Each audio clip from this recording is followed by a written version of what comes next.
friend were locked in an intense sparring match. And right after his punch was blocked by an elbow of his friend, the guy got pushed back a couple of steps. He stops the training session, whining about how his arm now hurts like hell. But this also means that Su-hong's diamond fist had improved once again. When the guy asked Su-hong whether he'd reached subtlety, he confirmed that he had just 2 days ago. You see, subtlety was one of this world's martial arts realms. And any martial arts mastery can be divided into 5 levels: entry, proficiency, subtlety, great accomplishment, and perfection. His friend was totally blown away by this, saying that in terms of the diamond fist, no one else in their class even comes close to him.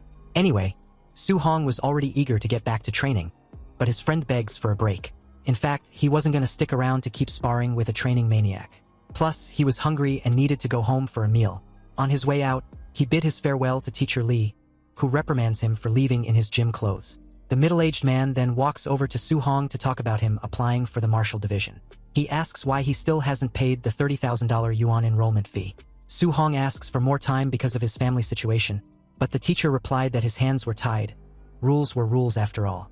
Anyway, after the practice sessions ended, the gym was completely empty, with just Su-hong training by himself. Su-hong is left alone and frustrated, stewing over that $30,000 yuan fee. He recalls his parents passing away when he was only 3 years old in a beast disaster. Since then, he's been living with his aunt and uncle who totally support his training. Being a martial artist was a super lucrative career since the world had been overrun by ferocious beasts. That's why Su-hong feels guilty for being a burden on them. Even though he had been training with everything he's got, Su-hong heads home to his small apartment. But from the doorway, he overhears his aunt and uncle talking about being short on rent money. They decide to prioritize their nephew's enrollment fee because they don't want to hold the boy back. To make it happen, his uncle considers stopping his health medication while his aunt thinks about getting a second job. Su-hong's heart breaks hearing the sacrifice they're willing to make for him. Even so, he snaps out of his thoughts and forces a smile before entering. When he walks in, Su-hong greets the two, and his aunt fusses at him for training late again. He offers to give his uncle a massage, but the man just tells him to get some rest. The scene then shifts to Su-hong's room. Lying in bed and thinking things over, he decides he's going to solve his problems on his own. To do that, Su-hong figures there's only one place he can make some fast cash. The next day, Su-hong heads to a super modern building surrounded by a small forest. The place is actually an underground fight club, where the only rule is to win. The announcer introduces the fighter of the night, the Minotaur, who is none other than a disguised Su-hong. To take home the $60,000 prize, he needs to win 4 fights in a row. The crowd looks at this mysterious fighter over and murmurs that he must be a rookie. The announcer lady tells Su-hong to hype up the crowd, but he has no idea what to do, so she explains that he needs to taunt everyone. Su-hong gets the message. With that, he shouts that he's invincible and calls for all the weaklings to step up. The audience is shocked by his arrogance and figures he won't last long, but it gets the crowd fired up, and they start roaring for the fight to finally begin. Su-hong feels the tension in the air, but stays focused on fighting to get that money. Soon a guy in a rat mask climbs into the ring to face Su-hong. Su-hong analyzes his opponent and spots a weakness in his stance. The opponent rushes in with a punch while Su-hong seems distracted. Su-hong quickly raised his open fist for a lightning-fast counter against the rat mask dude. With a single well-aimed punch to his opponent's face, Su-hong shows off his power. The impact is so intense that the rat guy gets sent flying across the ring. Su-hong celebrates his first win and immediately calls for the next challenger. The crowd goes absolutely wild over the Minotaur's impressive performance. A new fighter enters the arena and says Su-hong won't be so lucky this time. Su-hong invites him to fight, thinking he can use this guy to test his strength. The opponent wastes no time and charges straight at Su-hong. But Su-hong blocks the guy's punch with his own fist, creating a huge shockwave. The opponent is stunned by his strength, but Su-hong knows he's stronger. Seizing the opportunity, he lands a solid punch right in the big guy's face. Su-hong notices that the guy put too much power into his punch, leaving his waist wide open. So, he takes advantage of the opening and delivers a powerful kick right to his side. The blow is so brutal, it sends the fighter flying clean out of the arena. And just like that, Su-hong scores his second victory in a row without breaking a sweat. He stands alone in the ring, waiting for the next opponent to step up. In a luxurious private room, a man in a suit remarks that the Minotaur is strong for an apprentice. This guy sees that the Minotaur already has 3 wins and decides to rig the next fight. At that moment, a masked fighter offers to take him on, and the boss tells him to hide his true strength. Meanwhile, Su-hong thinks beating these guys was a piece of cake with his new fist technique. He refocuses knowing he's just one more win away from the $60,000 he needs. Suddenly, he sees his final opponent. The crowd recognized the new challenger as the White Fox and was in an uproar because he was a quasi-martial artist, which was basically cheating. Su-hong knows this fight is going to be tough, but he can't even think about losing. The White Fox cracks a smug little smirk, showing he's feeling pretty confident. He tells Su-hong not to be scared because he knows his limits. With both of them in the ring, the announcer calls the final match. As soon as the bell rings, they both dash toward each other at high speed. Su-hong decides to go all out right from the first attack. He throws a powerful punch, but the White Fox stops it with an equally forceful punch of his own. Su-hong is shocked when he feels the power behind it and realizes this guy isn't just a simple quasi-martial artist. Then it hits him the guy is a real martial artist, just hiding his strength. The White Fox then calls out Su-hong for getting distracted. He unleashes a move called the Thunder Fist, landing a direct hit on Su-hong. The impact is brutal, and Su-hong feels the overwhelming power of a true martial artist. In the audience, people recognize the technique and already count the Minotaur out. The White Fox attacks relentlessly, taunting Su-hong to fight back and show his real strength. Su-hong can only defend knowing that if this keeps up, he's going to lose. He needs to find an opening to counterattack, but his opponent isn't giving him an inch. In a brief lapse, one of the White Fox's punches gets through Su-hong's defense. The blow lands right on Su-hong's face with tremendous force. The punch sends Su-hong flying to the ground, leaving him completely stunned. Lying on the floor, Su-hong's consciousness starts to fade after the attack. The White Fox steps on his mask and informs him he won't be getting a single cent of the prize money. But he makes Su-hong an offer to join them, and he'll get the money, but Su-hong refuses. White Fox then threatens him, saying he can't afford the price of refusal. Down on the arena floor, Su-hong questions their honor as martial artists. The White Fox loses his patience, seeing that there's nothing left to talk about.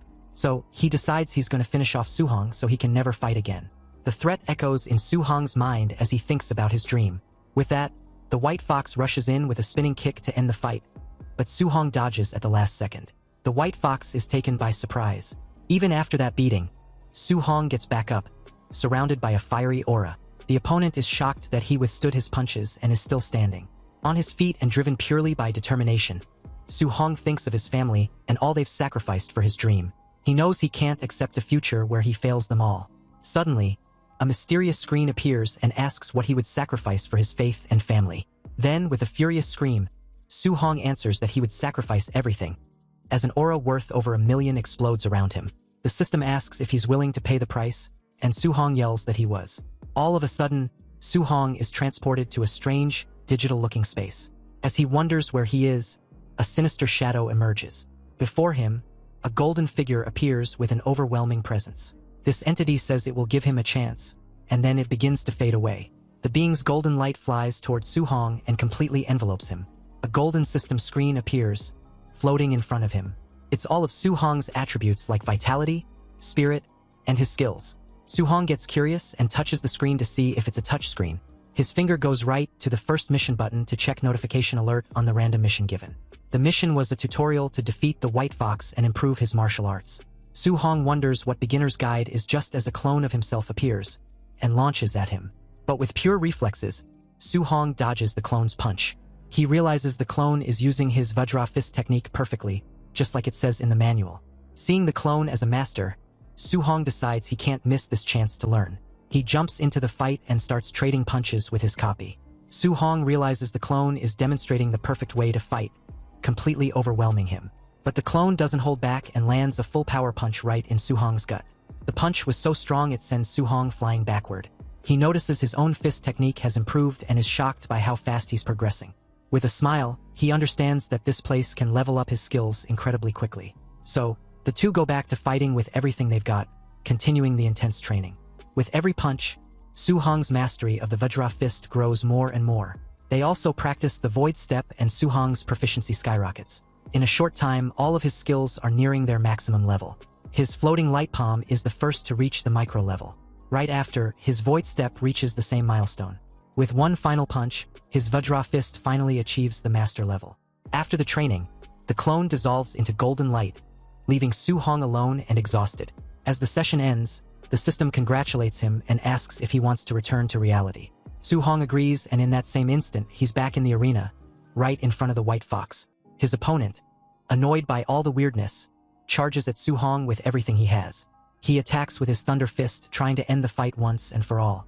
But Su-hong dodges the punch with ease, thinking it was way too slow. With unbelievable speed, Su Hong unleashes a powerful punch on his rival. The hit lands square on the opponent's face, shattering his mask into pieces. Su Hong gives him a cold stare, showing his determination after that mighty blow. In the crowd, everyone is in shock at the unbelievable comeback.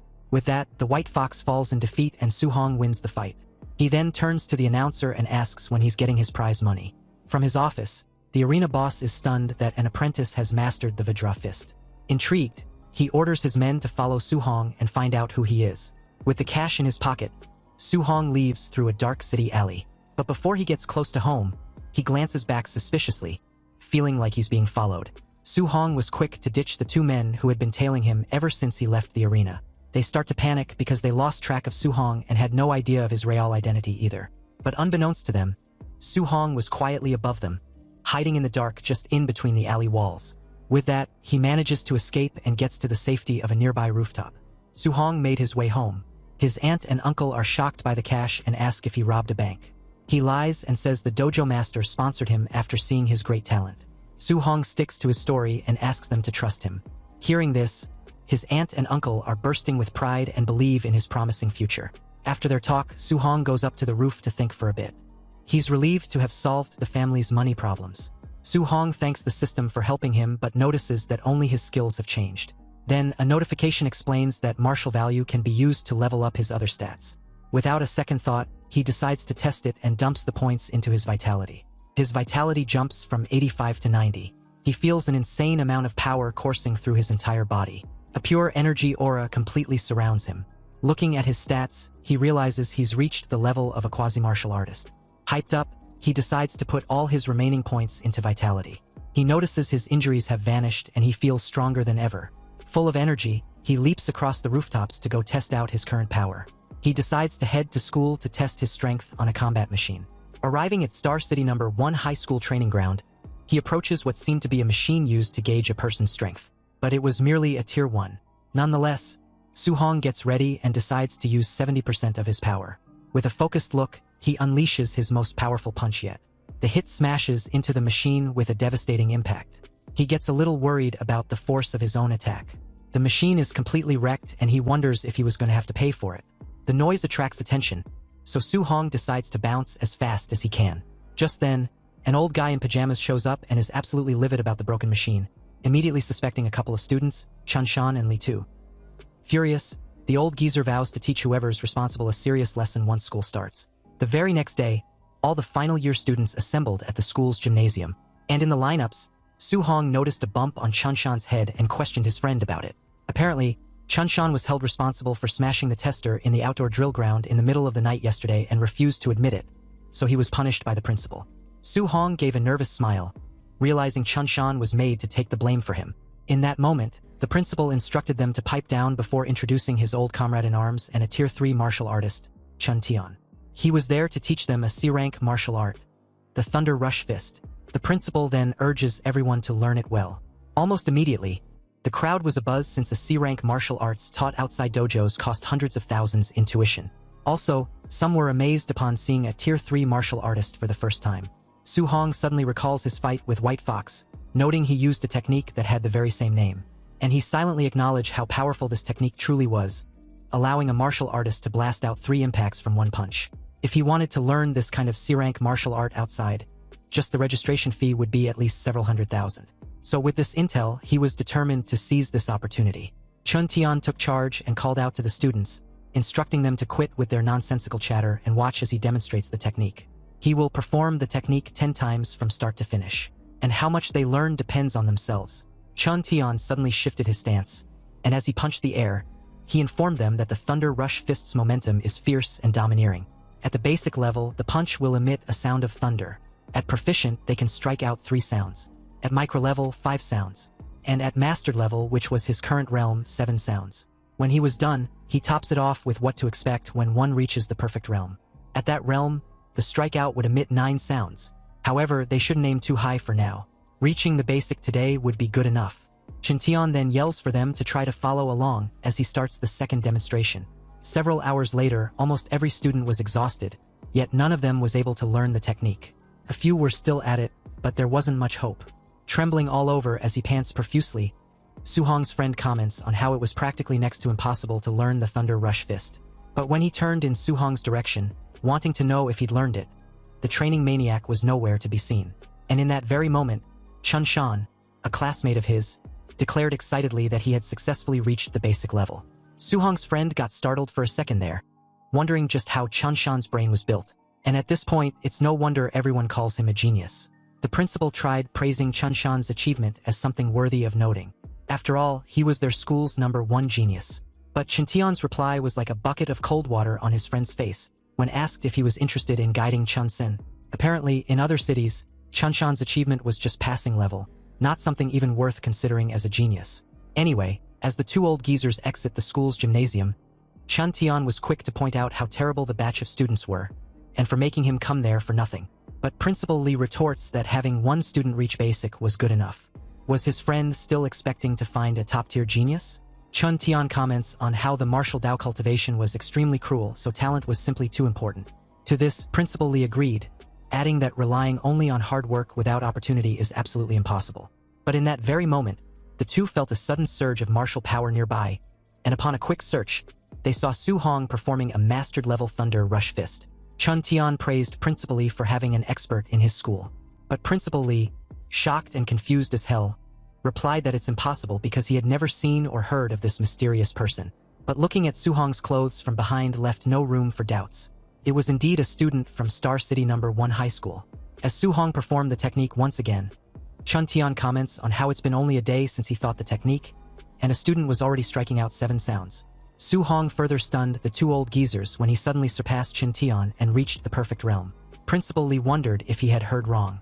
But upon seeing his friend tremble very abruptly, he questioned if there was something wrong with him. Chun Tian simply grinned as he admits that he now finally understands everything. His fist immediately crackled with yellow lightning, and upon performing the Thunder Rush Fist, Chun Tian surprisingly broke through his bottleneck. Principal Lee watched with a look of shock and apprehension after hearing 8 strikeout sounds. And Chun Tian, excited as hell, confirmed that the Thunder Rush Fist he just witnessed gave him the inspiration. Otherwise, he might never have broken through in his lifetime. Anyway, now wasn't the time to talk about such matters. They must quickly go see who the student was. The two leaped over the fence and dashed toward the court, hoping to find out the identity of the student. But they were unexpectedly a bit too late. Su Hong, who had no idea of their presence, had left the very moment he finished performing the 9-sound Thunder Rush Fist. He was on his way to practice, totally oblivious to everything that happened. But what he didn't expect was how tiring this C-rank martial skill would be when cultivating. It even far exceeded the D-rank Vajra Fist. Opening up his system window, he was pleased to see his Thunder Rush Fist already at the perfect realm. His next step was to think of a way to earn martial values and strive to break through to martial artist ASAP. However, Su Hong didn't want to be in a life-and-death battle like last time just to obtain martial value. But he also didn't know if sparring with someone would do the trick. Su Hong arrived at his workplace, the Raging Thunder Dojo. Inside, he walked in to see several trainees practicing diligently. A brown-haired guy walked up to him and asked why he came. Obviously, to train, since that's all he thinks about. As the two were chatting, a violet-haired guy suddenly kicked another trainee to the ground. Furious, he mentions how the guy dare claim his teacher teaches badly. If his comprehension was poor, he should just admit it. Why make excuses at the expense of his teacher? Su Hong asked what the situation was really all about, and the guy filled him in since he hadn't been there lately. Apparently, that violet-haired guy's teacher was the newly arranged instructor. He was very strong, but he looks down on commoners like them, and teaches classes very perfunctorily. The violet-haired guy, Li Yan, being his disciple, was also very strong and shared his teacher's disdain. Li Yan raised his fist and comments on how his opponent shouldn't have challenged him with his measly level. But before he could deliver his punch, Su Hong grabbed his hand and issued a warning for him to cut his assault short. Li Yan turned in Su Hong's direction and questioned who he was. If he had the guts, he should let go of him and get in the arena for a one-on-one challenge. But in that moment, the teacher in question walked in, wanting to know what the commotion was. The class was about to start. Li Yan freed himself and walked off, not forgetting to point out on how lucky Su Hong was. But Su Hong wasn't the least bit threatened and only saw how arrogant Li Yan was. Li Yan's teacher picked up a spear and informed the crowd that today was the last day he would be teaching them the Raging Sea Spear technique. His old rule was still in effect, so he would only perform it once. He then began to demonstrate the technique, moving with elegance and grace. As the bastard briefly stares at the crowd, he was so sure that none of them would be able to learn it with just a demonstration, or so he thought, because Su Hong was not only planning to prove him wrong, but he intended on perfecting it by reaching the perfect realm as soon as possible. His eyes followed every small detail in the middle-aged guy's movements, and after the demonstration was over, the arrogant bastard drops his spear and walked off with Li Yan in tow. He informs them that he was done, and how much they learned depended on themselves. The crowd grew furious by this, claiming his teachings were a scam.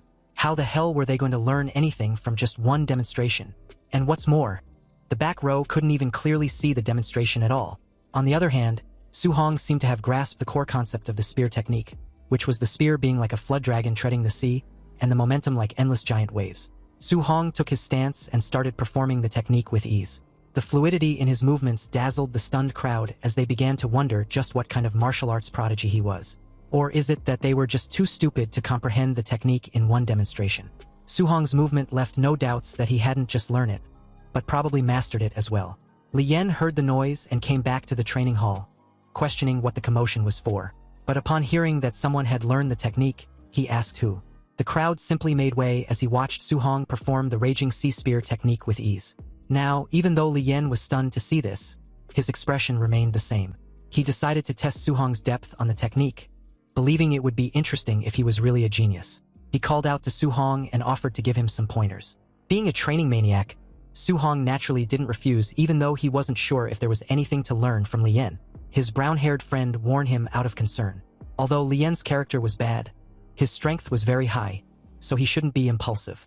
Su Hong assured him not to worry before taking his stance. He informed Li Yan to please enlighten him. But seeing Su Hong's confident demeanor, this arrogant fucker actually calls Su Hong arrogant before demonstrating the Raging Sea Spear technique at a micro level, but couldn't perform it well enough. Su Hong simply gave a helpless sigh, indicating that he had surpassed Li Yan before performing the technique at the proficient level. Li Yan couldn't comprehend how it was even possible for anyone to perform the proficient level Raging Sea Spear technique after a single demonstration. Su Hong's movement flowed like a surging tide, countering Li Yan's micro-level technique with an edge of superiority. Li Yan was frozen in disbelief, still unable to accept what he was seeing. A mere martial apprentice, someone who wasn't even a true martial artist yet, had actually cultivated the Raging Sea Spear technique to the proficient level. That was something even many seasoned practitioners couldn't achieve. Yet the scene in front of him was undeniably real. A system notification flashed before Su Hong's eyes. Defeated a higher-level opponent. Martial value plus 35. So it was just as he thought. Ordinary sparring could also grant martial value. That meant he didn't need to risk his life constantly. He could steadily grow stronger through proper combat. Meanwhile, Li Yan's mind was in complete chaos, unable to rationalize what had just happened. He had trained for years, yet Su Hong reached the proficient level in such a short time. Then what was the point of all his effort? The disbelief crushed him. Su Hong calmly withdrew his spear and walked off, believing the match was over. But it seems Li Yan had other ideas. Unable to accept his defeat, he charges towards Su Hong. But before things could escalate further, the instructor arrived. Seeing the situation, he immediately stepped in and reprimanded his disciple. When Li Yan tried to protest, the instructor's expression turned cold, and he bitch-slapped him across the face without hesitation. If Li Yan couldn't even face his own failure, then what kind of martial artist was he? Many onlookers felt a strange sense of satisfaction at the sight. Li Yan had always been arrogant, and seeing him humbled felt almost refreshing. Still, the instructor's gaze soon shifted to Su Hong, filled with disbelief. He had only demonstrated the technique once, yet this boy had already reached proficiency. Even the so-called geniuses of the imperial capital couldn't achieve something like that. Meaning, in simple truth, Su Hong's talent was frightening. The instructor calmly apologized for Li Yan's arrogant behavior, adding that meeting someone like Su Hong was also a form of fortune for him. He then forcefully made Li Yan bow in apology, claiming his disciple's behavior reflects his failure to teach properly. So Su Hong should please accept their apology. Su Hong was momentarily stunned. He hadn't expected the instructor to change his attitude so quickly. This prideful fucker switches faces faster than flipping a page. As he left the training grounds, fatigue finally caught up with him, but it was a satisfying kind of exhaustion. He'd gained far more than expected today. Not only had he mastered the Thunder Rush Fist and the Raging Sea Spear technique, but he'd also earned a considerable amount of martial value. As his thoughts drifted to the campus of Star City No. 1 High School, he quietly reviewed everything in his mind. The entrance examination was coming soon. The wealthy students were already preparing high-grade alloy weapons. If he wanted to compete, he needed one too. The feel of the spear still lingered in his hands. Su Hong decided to use the spear from now on. but he needed to find himself a proper alloy spear and fast. Su-hong also realized that the little money he had wasn't even enough to cover his aunt's medical expenses, let alone buy an alloy weapon that cost 69,800 yuan. Still, he refused to give up. There had to be another way. Just then, an announcement broadcasted from a television nearby drew his attention. It was about ferocious beasts which were appearing more frequently in the wilderness, and the city lord was recruiting martial artists to hunt them, offering generous rewards. Hearing this, Su-hong immediately understood. This was the opportunity he had been waiting for. Later, at home, his aunt was still busy as always. She told her man he shouldn't be working so hard, reminding him that Su-hong had already given them money not long ago. The uncle, however, said that as long as he could still work, he wouldn't rely on Su-hong, insisting on earning what he could himself. When Su-hong came in, he greeted them warmly. He told them to rest and let him handle things, saying that he could make money now. His uncle laughed and said that although it sounded nice, he couldn't just sit idle. He would still earn a little for daily expenses. His aunt smiled as well, saying they needed to save as much as possible so Su-hong could focus on cultivating in the future. Hearing all this, Su-hong felt a tight ache in his chest. His uncle and aunt had lived frugally for so long that unless he could truly earn enough for them to live without worry, they would never stop pushing themselves. That very night, sitting on the rooftop, he opened his status panel once more. He knew the wilderness was dangerous, and if he wanted to go there safely, he needed more strength. He decided to invest everything he had into improving himself. As he poured his remaining martial value into his vitality, a powerful sensation surged through his body. His blood roared, his muscles tightened, and his aura grew denser and more oppressive with every increase. The number continued to rise until it finally stopped at 95.2. Meditating beneath the night sky, Su-hong could feel the power coursing through him. His presence alone now carried the faint pressure of a ferocious beast ready to be unleashed. Su-hong silently noted that his vitality had reached 95.2, just one small step away from truly becoming a martial artist. 2 days later, late at night, he lay on the floor of the training hall, completely exhausted. Every part of his body ached, but his eyes were bright. His martial skills had all reached completion. The Thunder Rush Fist, the Raging Sea Spear, the Vajra Fist, and the Floating Light Palm were all perfected. He let out a long breath, thinking that he had finally done it. 2 full days of non-stop cultivation had paid off. Now it was time to move on. The next morning, he set out for the Star City Martial Artist Base. When he arrived, he couldn't help but pause in amazement. Even though he'd seen this place countless times on the news, standing here in person felt completely different. Martial artists were everywhere, filling the streets with a powerful presence. As he walked forward, his eyes swept over the pamphlet in his hands. Unranked Ferocious Beast cost 300 blue star coins, but a Tier 1 initial stage Ferocious Beast cost 1,000 blue star coins. Then a Tier 1 mid-stage cost 3,000 blue star coins, and a Tier 1 high stage cost 5,000 blue star coins. Reading the list, Su-hong frowned slightly. The rule beneath it stated that only the left ear of the beast would be accepted as proof. Without it, no reward would be issued. Su-hong was surprised by how crude and primitive the system was. Nearby, he noticed a young man at the counter telling the receptionist to help his calculate how much his hunt was worth. The man was carrying a sack that clearly contained severed beast ears. But just then, a commotion broke out at the entrance. Someone shouted for people to move aside, saying that young Master Yi had arrived. The crowd parted instinctively. Su-hong glanced over and immediately noticed the arrogant figure striding in. Something about the young blonde felt strangely familiar. His brows furrowed.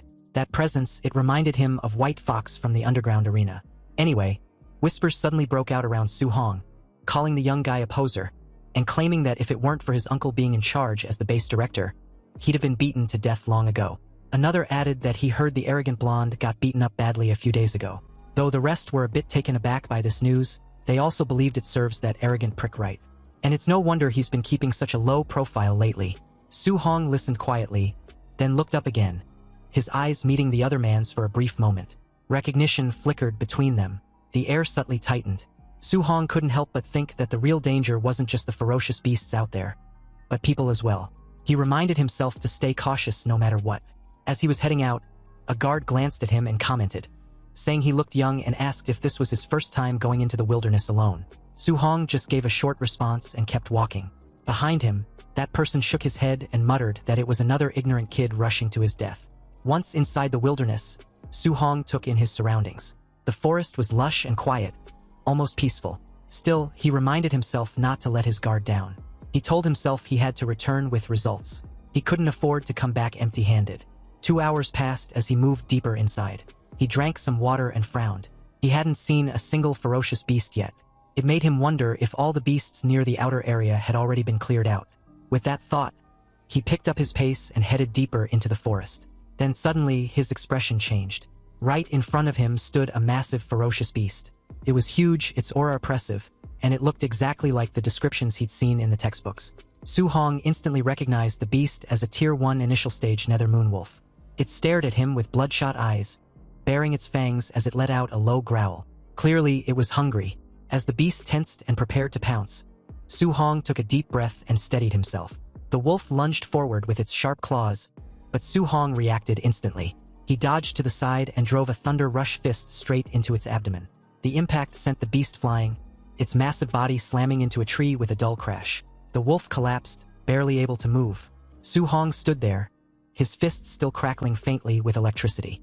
He looked down at his trembling hands, feeling the lingering power surging through his body. He couldn't help thinking that fighting real ferocious beasts felt far more exhilarating than anything else he had experienced. And taking down a Tier 1 initial stage beast in a single blow made his blood surge with excitement. If he could handle this so easily, he wondered how he would fare against a Tier 1 mid-stage beast. Just as that thought crossed his mind, a sudden movement caught his attention. From the shadows behind him, a massive figure emerged. A low, menacing growl rolled through the forest as a huge silhouette stepped into view. It was another beast, far larger, far more dangerous. A Tier 1 mid-stage ferocious beast, a raging black bear. The bear charged, clearly believing it had found an easy prey. But before it could land its attack, a blur of motion struck it head-on. A powerful, lightning-infused punch slammed into its body, sending it crashing to the ground. Su Hong stood tall, calm and steady. It was his punch that had dropped the beast. He exhaled slowly, realizing just how much his strength had grown. With his current power, as long as he didn't encounter a Tier 2 ferocious beast, he wouldn't be in much danger. With the left ear of the beast in hand, Su Hong had secured another reward, a 3,000 yuan in bounty. And as that thought crossed his mind, a system notification appeared, informing him that his accumulated martial value was now sufficient to break through and officially become a martial artist. Su Hong's heart raced. He was finally at the threshold. But before he could celebrate, a terrifying roar echoed through the forest, far more oppressive than anything he'd felt before. The pressure alone made his skin prickle. His expression changed instantly. He turned toward the source of the sound, eyes narrowing. Whatever had made that roar was far stronger than anything he had faced so far. Curiosity and caution battled in his mind, but in the end, curiosity won. He moved carefully toward the source. Soon, he reached a massive rock formation and climbed up to get a better look. What he saw made his eyes widen as his breath also hitched.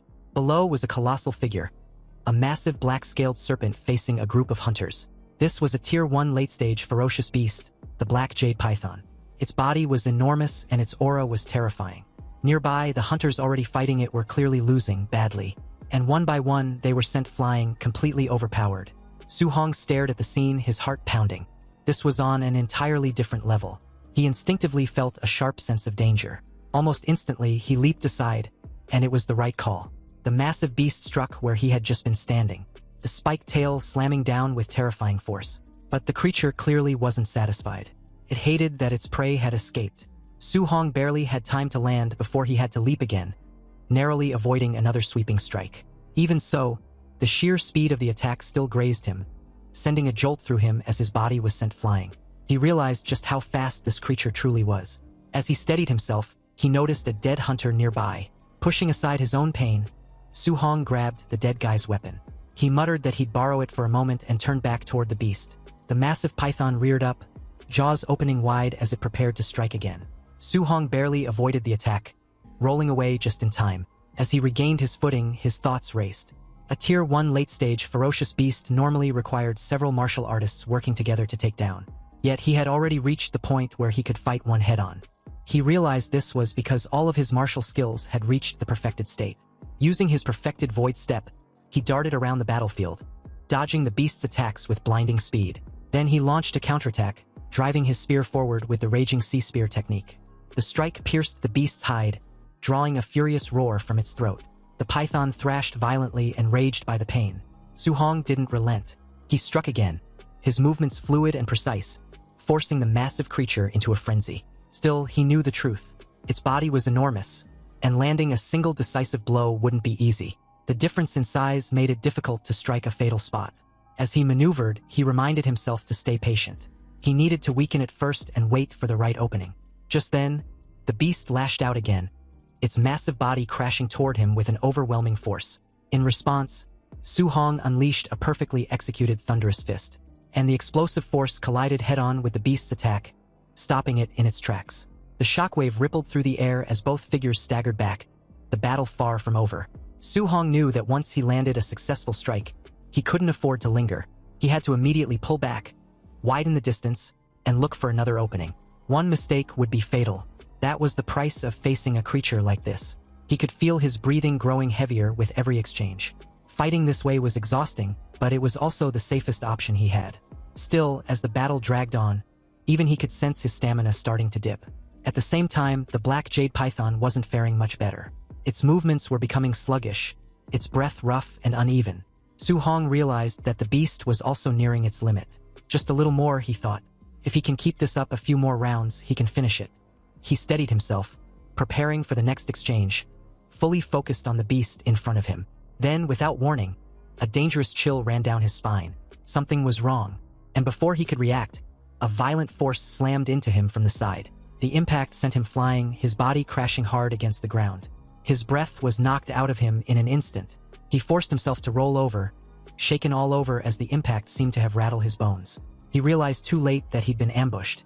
Struggling to his feet, he demanded to know who it was. Then, ahead of him, several figures stepped forward.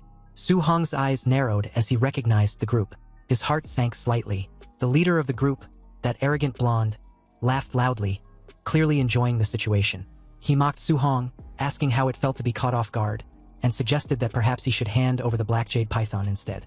Trouble had truly arrived, and now Su Hong was facing not only a wounded but still dangerous ferocious beast, but also a group of hostile martial artists. When the blonde guy first saw Su Hong daring to leave the city alone, he thought for sure he would die out there. But never did he expect Su Hong's luck to be this good. Not only was he not dead, but he also found a critically injured black jade giant python. As the blonde shifted his gaze to the ferocious beast nearby, it was on the verge of death. Meanwhile, Su Hong was quick to catch the implication of what the guy just said. Since he claimed Su Hong found the black jade giant python already close to biting the dust, it meant the group had just arrived and believed him to be weak. All 5 of them are martial artists and they have the numerical advantage. Obviously, it would be damn near impossible for Su Hong to fight them head-on, especially with his current state. Anyway, while he was still in thoughts, the muscle brute launched at him, questioning why he hadn't scrammed yet like his young master Yi ordered. Was he deaf? The black jade giant python now belongs to his young master. Pissed off, Su Hong's expression suddenly turned dark, his fist crackling with electricity and a faint red aura. He angrily declared that the muscle brute only managed to push him back earlier because of a sneak attack. And now he foolishly believed he was incapable of beating him and his team. Su Hong meets the incoming fist with a punch of his own, and as the two collided with a thunderous clash, the muscle brute was stunned to discern his opponent's terrifying strength. He had no time to dodge the next punch, which followed almost immediately after the clash, striking him right in the face. The force of the punch shattered his mask, revealing his widened eyes as he was put to sleep permanently. The rest of the team watched the musclehead got dropped with just a punch. Then the young master commended Su Hong for his excellent execution of the Vajra fist. Sure enough, Su Hong was definitely the Minotaur from the underground arena. A visible bead of sweat rolled down Su Hong's cheek as he also confirmed the blonde to be indeed White Fox. Young Master Yi partially covered his face with a hand, admitting that Su Hong was the first person to bring him such humiliation in front of so many people.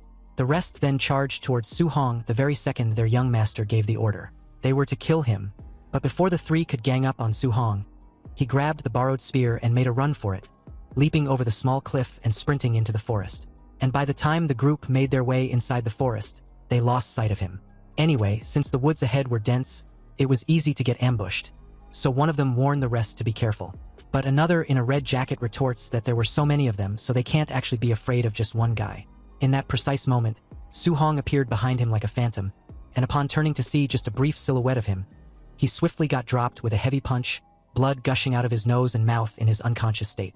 Young Master Yi cursed at the gruesome sight, silently wondering how Su Hong was so fast.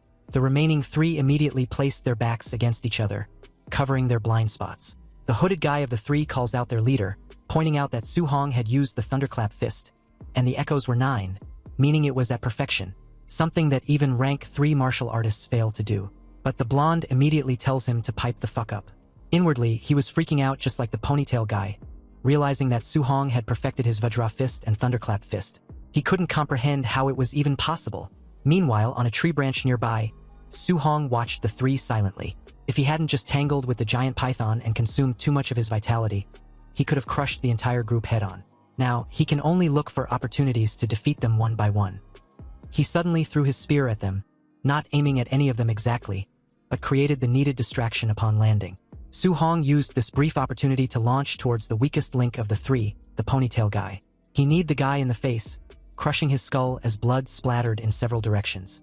The remaining two couldn't even catch the silhouette of Su-hong before seeing another teammate drop lifelessly on the ground like the others. And at this point, the hooded guy could no longer keep his cool. He started freaking out, suggesting they get the hell out of there because Su-hong was way too strong. But the young master dismissed the very idea, questioning if his teammate was kidding him. He planned on killing Su-hong right then and there, no matter what. Su-hong suddenly started encircling them, darting on the tree stems and branches at a terrifying speed. The blonde was in the middle of telling the hooded guy something when Su-hong's silhouette flashed in between them, and along with it, the hooded guy's head being crashed into the ground with a reverberating thud. The young master gritted his teeth in fear and confusion. Still mind-boggled, he cursed, unable to make sense of how much stronger Su-hong had gotten in just a few days. In that moment, Su-hong's phantom flashed behind him, but when he turned, he saw that the spear was gone. He cursed once more as Su-hong's phantom, once again, appeared from behind. But this time around, the blonde was quick to catch on. He turned very abruptly and locked onto Su-hong, his hand shining with a dazzling azure light. And as he yells, he questioned if Su-hong seriously thought he's got him beat. Using the void-shattering finger, the young master released an attack at close range. But Su-hong was fast enough to dodge to the side as the blue beam whizzed past him and directly hit a tree nearby, completely cutting it in two. As the tree falls, the young blonde started a frenzy attack, releasing the void-shattering finger in any direction he believes Su-hong might be. Meanwhile, as Su-hong darts around, he was amazed at such power being released and deduced the martial skills level not to be low in any standards. He also wondered whether it was B-class. But then the blonde guy suddenly made the dumbest move yet. He informed Su-hong that he'd memorized his face, so if he dare harm him once he gets back, he will definitely kill his whole family. And just like that, as if a switch had been flipped on within Su-hong, he spared no time charging towards the blonde idiot, who was saying that his uncle was a supervisor at the martial artist base. But he didn't even get the chance to finish off his threat, and was cut mid-speech as Su-hong suddenly appeared behind him with his thunderclap fist. He stated that he liked the idiot better when he was acting all high and mighty just now, but he made a fatal mistake threatening his family. The fist connected directly with the blonde's face, trashing him across the forest, then back of the cliff. The idiot crashed heavily onto the ground, creating a small cloud of dust and debris. As the dust settles, Su-hong approached him, his expression and aura like that of a ferocious beast. He reiterated that the blonde shouldn't have used his family to threaten him. Brutally battered and bleeding all over, the young master asked once again how Su-hong got so strong. It was impossible because he clearly wasn't even a martial artist. What exactly was he? The guy was deeply enraged by Su-hong that he didn't notice the black jade giant python looming over him like a grim reaper. And by the time he realized and turned, it was too late. In one swift motion, the black jade giant python swallowed him whole. Su-hong raised his spear and took on a fighting stance. He realized that he'd spent too much time fighting the group, thereby allowing the black jade giant python to recover its stamina. The three were extremely frustrated after getting beaten up so badly. The red jacket guy cursed and said that Su-hong was too weird, and another, the hooded guy, asked where their young master Yi was and wondered if Su-hong had finished him off.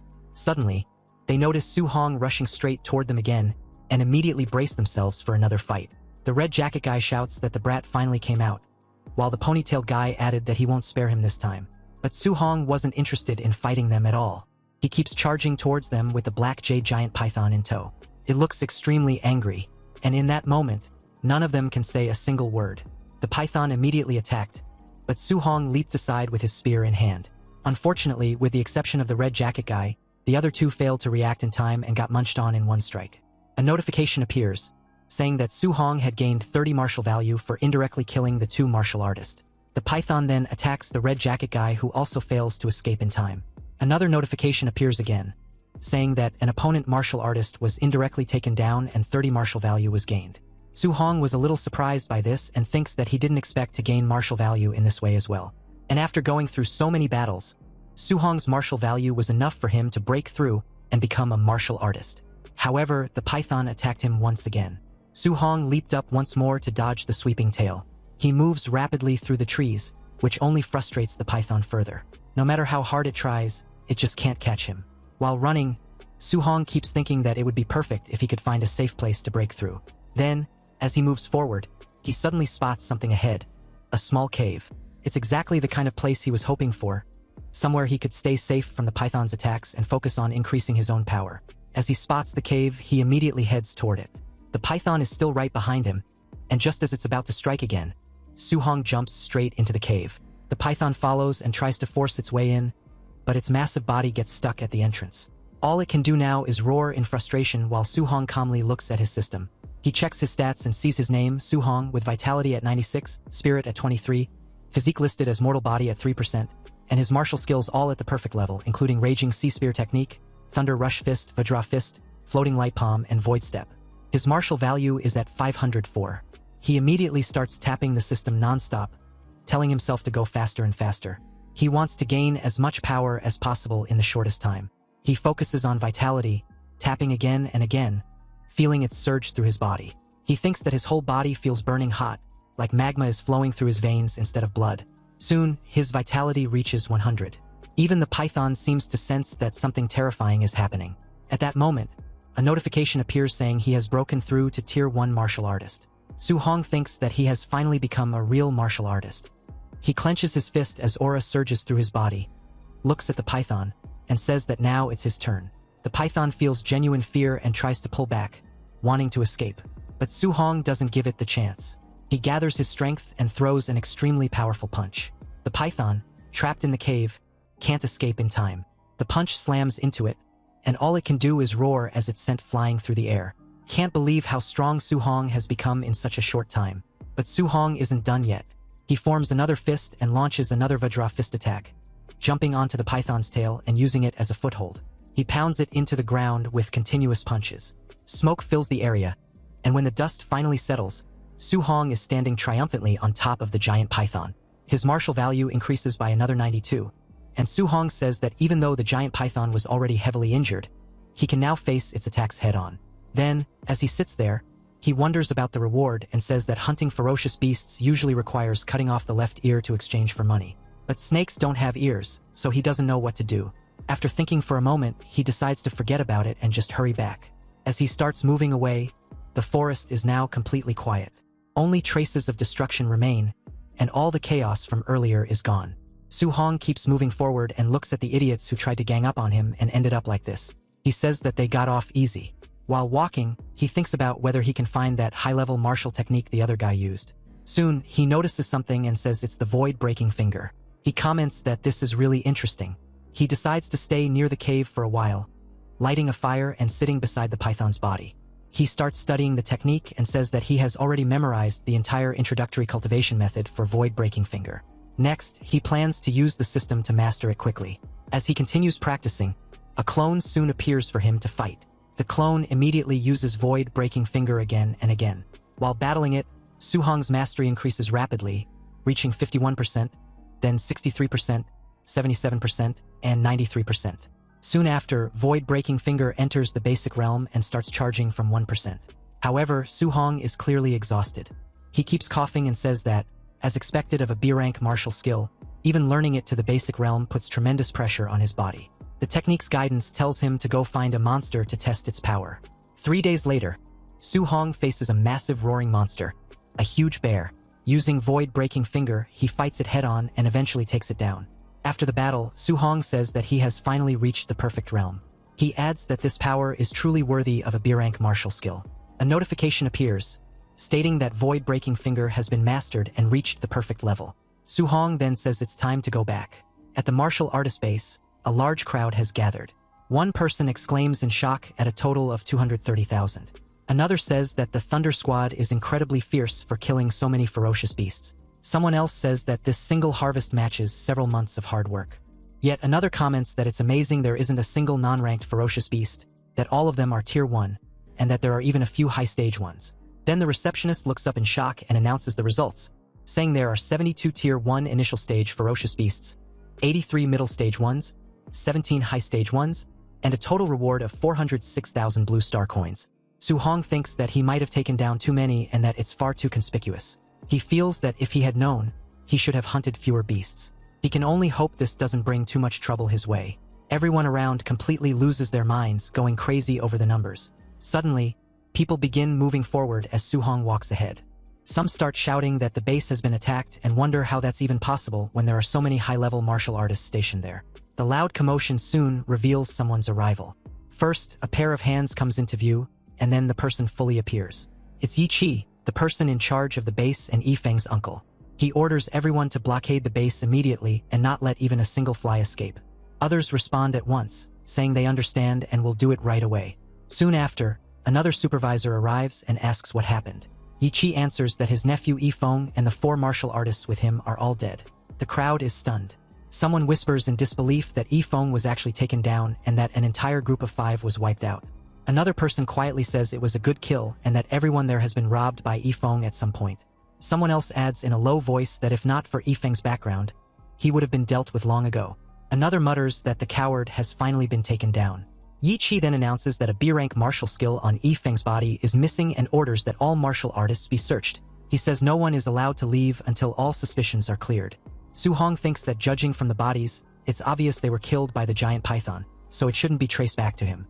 But as the search continues and more people are checked, he starts to feel uneasy. He wonders if they might actually be targeting him, especially when he notices people glancing at him and whispering among themselves. Suddenly, Yi Qi walks straight towards Su Hong with his men. He speaks politely on the surface, saying he heard Su Hong killed ferocious beasts worth over 400,000 all by himself and praising his impressive skills. However, despite the calm words, the red aura surrounding Yi Qi makes it clear that he's in a very bad mood. It feels like he might have already sensed something. Su Hong remains calm on the outside, though. He knows he's much stronger now, and in his heart, he even wonders if he could take this man down if things truly turned bad. The uncle of that moron speaks up and says that he heard Su Hong took down ferocious beasts worth 400,000 credits all by himself and calls it pretty impressive. However, the woman beside him immediately questions it. She says Su Hong looks like nothing more than a rank 1 early stage at best and asks how he could possibly kill that many beasts. She accuses him of scavenging young master Yezpak and orders them to search him immediately. The moment she says this, 2 bulky men with fire gathering in their hands start walking towards Su Hong. One of them warns him not to resist or things will get ugly. In the next instant, though, one of them suddenly feels a spear pointed straight at his head. He asks what Su Hong thinks he's doing. Su Hong calmly says it's nothing and keeps the spear steady. Yi Qi is shocked and realizes he couldn't even track how fast Su Hong drew that spear. Su Hong then states that he is a student of Star City High No. 1 and asks if they really want to search him. Hearing this, Yi Qi hesitates. He thinks about how the principal of No. 1 is famously protective of his students and not someone to offend lightly. At the same time, Su Hong is still highly suspicious. If the kid truly hunted all those beasts, then he's a genius. But if they're wrong and offend him, it won't be worth the trouble. He places a hand on one of the men, signals them to stop, and steps forward. He explains that his nephew was attacked and their family's secret technique was stolen, so he must find the culprit. He says he hopes Su Hong will cooperate. Su Hong responds that he only hopes they aren't accusing the wrong person. Yi Qi then offers 10,000 credits as compensation for the search and asks if that's acceptable. Su Hong counters with 30,000, thinking to himself that Yifeng was killed by the giant python and that as long as they don't find the technique, they can't pin anything on him. Yi Qi agrees and accepts the deal. Su Hong opens his arms and allows the search. As they check him, the woman goes through his bag. During the process, Su Hong tells them to search carefully because he doesn't want any false accusations hanging over him. When the search is finished, the men report that there's nothing there. Yi Qi nods and orders them to give Su Hong the 30,000 credits and let him go. Su Hong thinks to himself that it's a good thing he cleaned everything up or he would have been in serious trouble today. Yi Qi then turns to the others and tells them to keep searching, saying that no one is allowed to leave until all suspicions are cleared. As Su Hong walks away, he thinks about his next steps. He plans to go shower and change, then head to the Martial Artist Association to register for the assessment. He knows he needs to get his hands on a guidance technique as soon as possible. Then at the Martial Artist Base's underground hotel, Su Hong checks his system and says that he has 534 martial points and didn't expect it to be that much. He says he's been so focused on training the world-shattering finger and hunting beasts these past few days that he never got the chance to use them. The status shows his name is Su Hong, vitality at 103+, spirit at 23+, physique at mortal frame 6%+, and martial arts including void-shattering finger, raging sea-spear technique, thunderclap fist, vajra fist, floating light palm, and void step, all at perfection. His martial points stand at 534. Looking at everything, Su-hong thinks that rank 1 early stage requires 100 vitality, while rank 1 mid-stage needs 200 vitality. He calculates that if he dumps all his martial points into vitality, he can increase it by 53.4, leaving him only about 40 points short of mid-stage. But he also realizes he hasn't upgraded spirit or mortal frame yet and wonders what effects they might have. He looks again and notes that his spirit is 23 and his mortal frame is at 6%. He thinks that he has plenty of martial points anyway, so he might as well see what happens. He starts upgrading his spirit, watching it rise by 0.1 again and again. After the upgrade, he says he doesn't really feel any different after raising his spirit. Next, he begins increasing his mortal frame by 0.1 repeatedly. This time, he immediately feels the change and says the strength increase is obvious, deciding to add some more. Soon, his martial points drop to 0. He then says that's enough for mortal frame and decides to put 200 martial points into vitality. After doing that, his physique shows mortal frame at 36.1%. He then says he'll dump the rest into spirit. As he does, a huge surge of red aura erupts around him and he says it feels like he has an endless supply of power welling up inside. After a while, his body gradually returns to normal. He lets out a breath and says he's glad he's back to normal because he wouldn't know how to explain it to people if he stayed stuck in that muscle-bound form. 1 hour later, at the Star City Martial Artist Association, a large complex surrounded by many tall buildings, Su-hong arrives and says he's there for the martial artist assessment.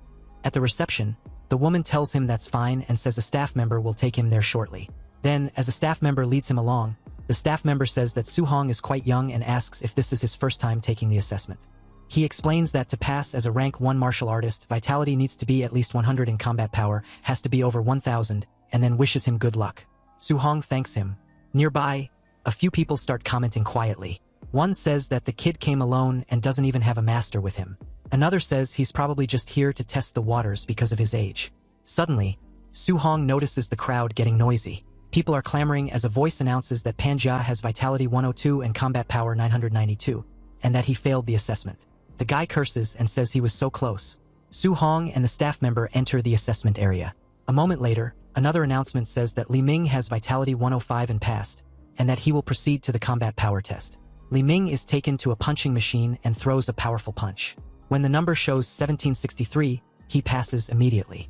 Someone comments that a combat power of 1763 is almost at the level of a rank 1 mid-stage martial artist. Another person asks if Jiang Ming from Raging Thunder has a disciple named Li Ming. Someone else realizes that Li Ming is Jiang Ming's disciple and says it's no wonder he's such a genius, especially since he was using Thunderclap Fist.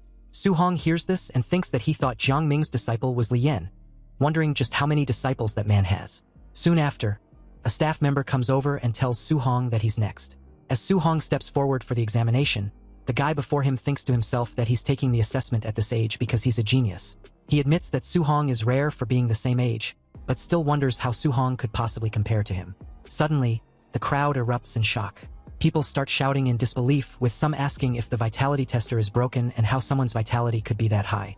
The arrogant guy turns back in shock as the staff announces that Su-hong's vitality is 123 and that he has passed. The man mutters that it's impossible.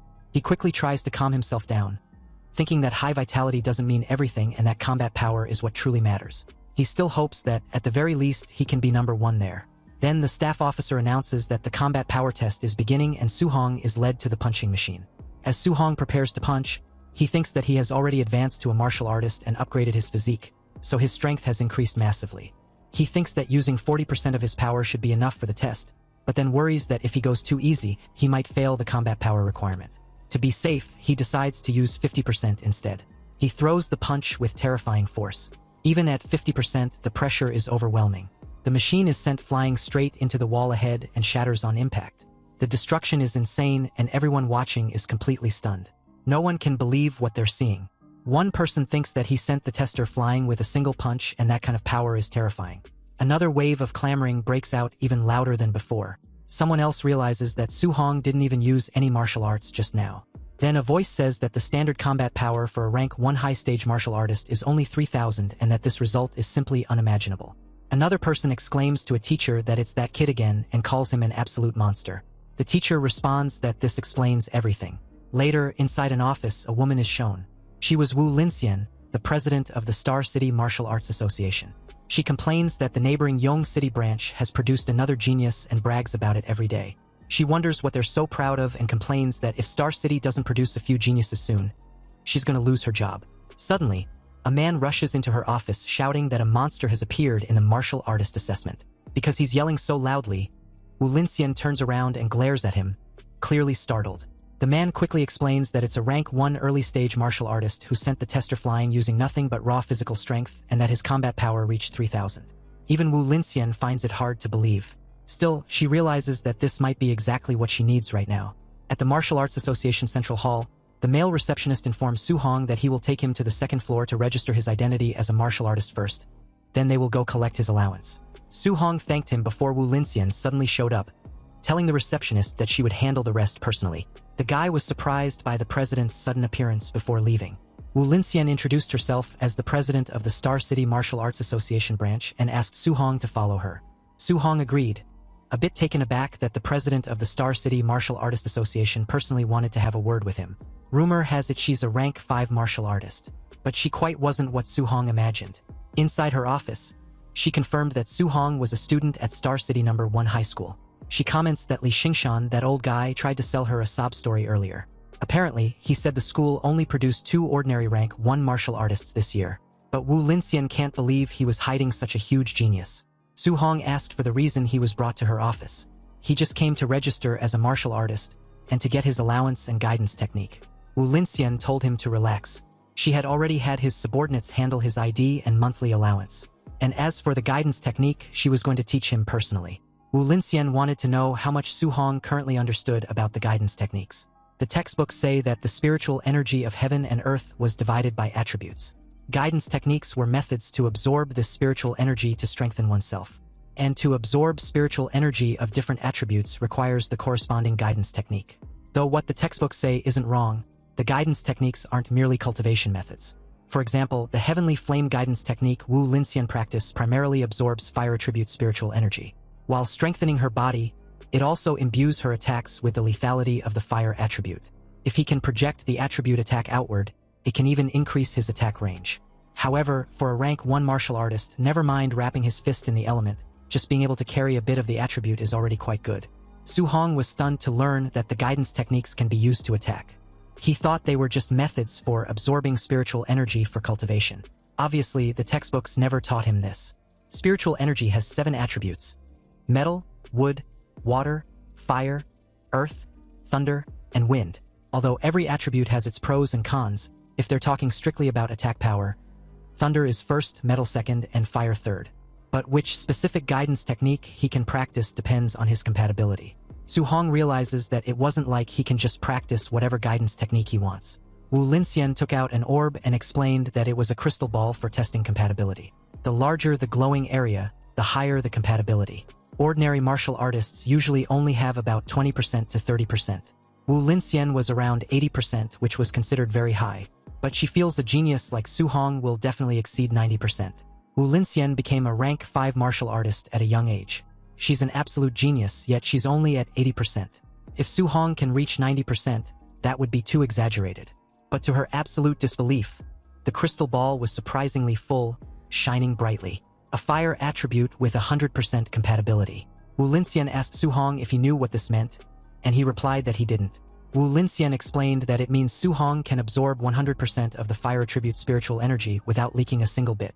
Wu Linxian had 80% compatibility, so when she absorbs fire energy, she lost 2/10. And that's how she became a rank 5 martial artist and the president of the Star City Martial Artist Association. But when it comes to Su Hong, his future achievements will only be higher than hers. Wu Linxian never thought a small place like Star City could produce a monster not inferior to those in the Magic City or Imperial Capital regions. Su Hong believes that the fire attribute wasn't bad, but he still preferred the thunder attribute, then wondered if only he had the thunder attribute, but as if on command, the crystal ball showed the thunder attribute, stunning Wu Linxian once more. Su Hong pointed out the obvious, which stunned Wu Linxian into silence. He had the thunder attribute compatibility of 100%. Wu Linxian was finding it hard to believe what she was seeing. Was this for real? Dual thunder and fire attribute compatibility at 100%. Seriously, what kind of freak was Su Hong? Su Hong was simply a monster, but to Wu Linxian's horror, Su Hong's compatibility with the wind attribute was also 100%. Then about a few minutes later, Wu Linxian had been stunned too many times into exhaustion. She really couldn't comprehend how it was even possible, because apparently, Su Hong had all 7 attributes full. They were all at 100% compatibility. Wu Linxian even wondered if she was dreaming. She used to consider herself a top-tier genius. A 30-year-old rank 5 martial artist was rare as a phoenix feather. But when she was faced with an opponent who defies common sense, she realizes she was just an ordinary person. She also realizes that to defeat an existence that defies common sense, only those who were equally beyond common sense stood a chance. And Su Hong's existence was one that ordinary people cannot comprehend. Su Hong reiterated that all his 7 attributes were 100%, and if he only practiced thunder and give up the other 6, it feels like a huge waste. He was in a dilemma, so he boldly asked Wu Linxian for a copy of the guidance techniques for all 7 attributes. But Wu Linxian gave a harsh reality check, explaining that the human energy was limited. And even if Su Hong's talent was high, it was best to only cultivate 1 or 2. In the past, people tried to cultivate 7 guidance techniques simultaneously. But after decades of cultivation, they were still just rank 1 martial artists. However, Su Hong just replies that he can't decide right now, so he wants to try cultivating them all, then decide which specific one to focus on. Wu Linxian agrees to this arrangement, but warns Su Hong to absolutely not mess around, and shouldn't waste his talent. Also, if she recalls correctly, Su Hong's school's monthly exam was coming up. Su Hong confirms this and asked why the sudden interest.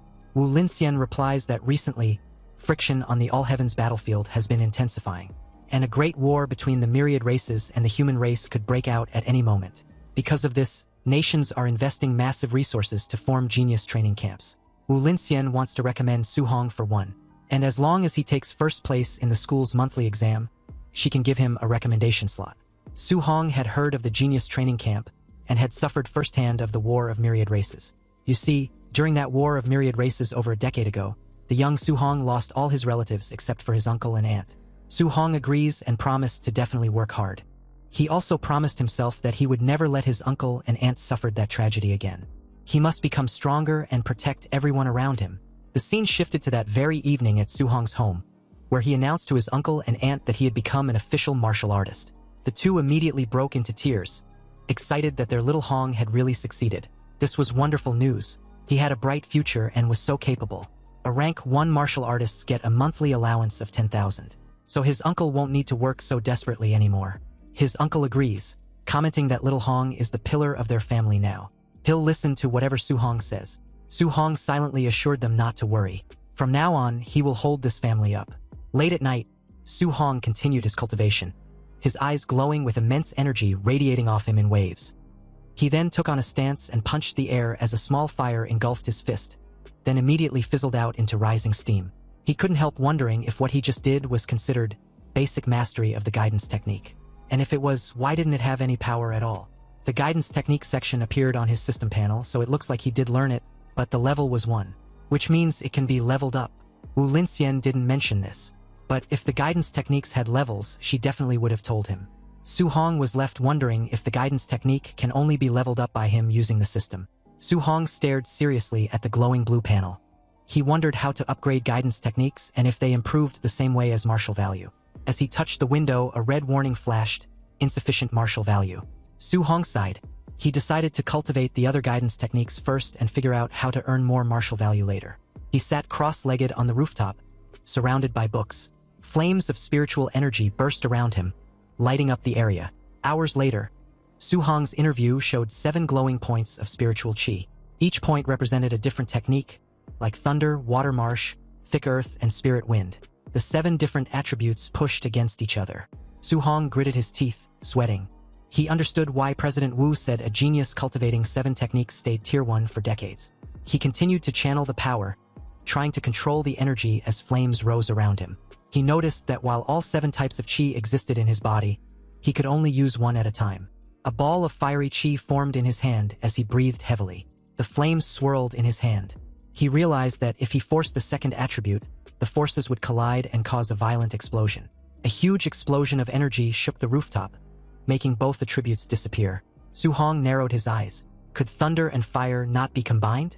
Their natures felt similar, so why did they reject each other? He tried again. Thunderlight and fire sparks wrapped around his fingers. When the forces touched, another explosion burst out, scattering the energy. Sweating, Su Hong clenched his teeth and refused to give up. He yelled to try one more time. Flashes burst from the rooftop all night as he tried to fuse the attributes. At dawn, the building still glowed faintly from the sparks of Su Hong's non-stop training. Breathing heavily with sweat running down his face, he told himself he just needed a little more. Lightning and flame flickered in his hand. He stared at it, insisting he only needed a tiny bit more. Gritting his teeth, he shouted for the power to fuse. Lightning and fire wrapped around his arms as he forced the energies together. A bright flame exploded in his palm. After trying all night, he finally succeeded. He looked at the flame with relief. Straightening his clothes, he decided it was time to go out and test the power. At Star City's Citizen Martial Arts Square, a large plaza with a clock tower, training robots stood ready. Su Hong stood before a spider-shaped combat tester. He noted that he had switched to a Tier 3 tester, hoping this one wouldn't break. Remembering that 50% power reached 3,000 previously, he decided to try 30% power first. He struck with his glowing fist. The result went above 2,300. He was surprised. At 30% strength, it should have been around 1,800, but it had increased by 500. He looked at the lightning in his hand. The power of thunder alone was already very strong. Then he clenched his hand to aim. He wondered how strong the fused thunder and fire would be. He then released the combined force. His punch smashed into the tester with overwhelming speed and power. The screen flashed 3041. Su Hong stared in surprise. It was far higher than expected. He muttered in shock, wondering how it passed 3,000. Rubbing his hands beside the damaged tester, he realized that 30% of his fused power already surpassed a Tier 1 high-stage martial artist. He glanced at his status and sighed. His vitality was only 123, making the result even more terrifying. If the power was this strong with 2 attributes, what kind of strength would he have fusing all 7? The thought filled him with excitement. Watching the flames and lightning in his hand, he smiled. He decided to try fusing 3 attributes next time. Later, he lay flat on the rooftop, exhausted, shirtless and sweating. He breathed heavily as small lights floated around. Fusing 2 attributes was hard, but fusing 3 felt much harder. He had rearranged all 7 patterns repeatedly, but made no progress. Still, he imagined the power if he succeeded. He checked the system, wondering if leveling up his techniques would help. The screen listed his level 1 techniques like thunder, flame, and water. He remembered the monthly exam was tomorrow, and he needed to earn martial value. The next day, students gathered at Star City No. 1 High School. The principal walked onto the stage.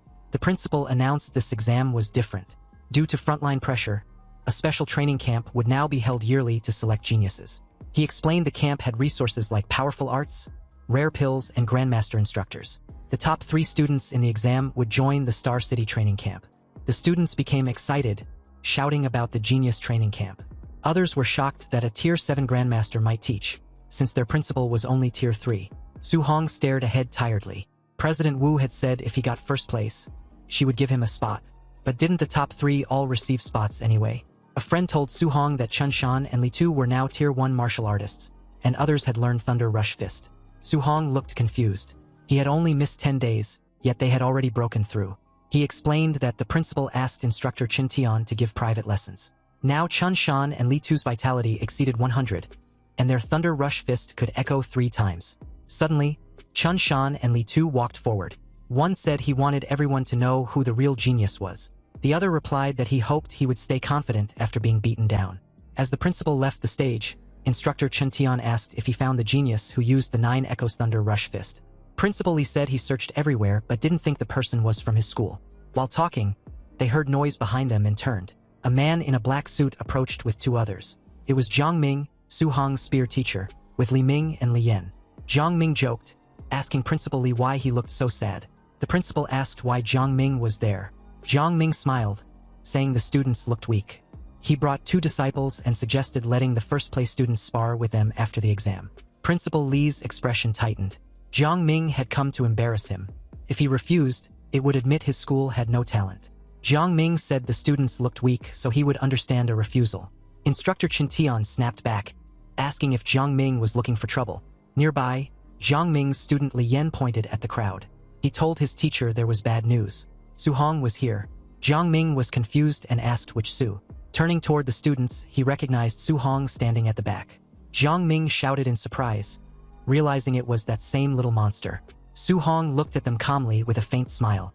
Jiang Ming stared in shock, sweating. He realized the kid they talked about was actually from No. 1 High School. He looked at his disciples, troubled. If Li Yan and Li Ming fought Su Hong, they would lose. He needed to avoid the match to save face. He quickly smiled, telling Principal Li not to be angry.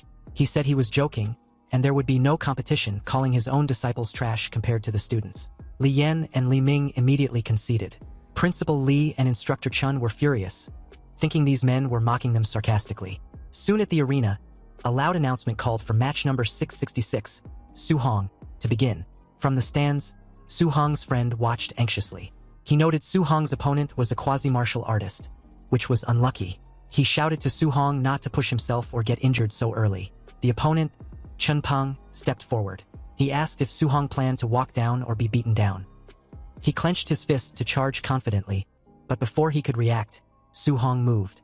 He disappeared and instantly appeared in front of Chun Peng. With one clean strike, he sent Chun Peng flying. The impact flipped Chun Peng upside down, and he crashed hard onto the ground. Everyone stared in shock.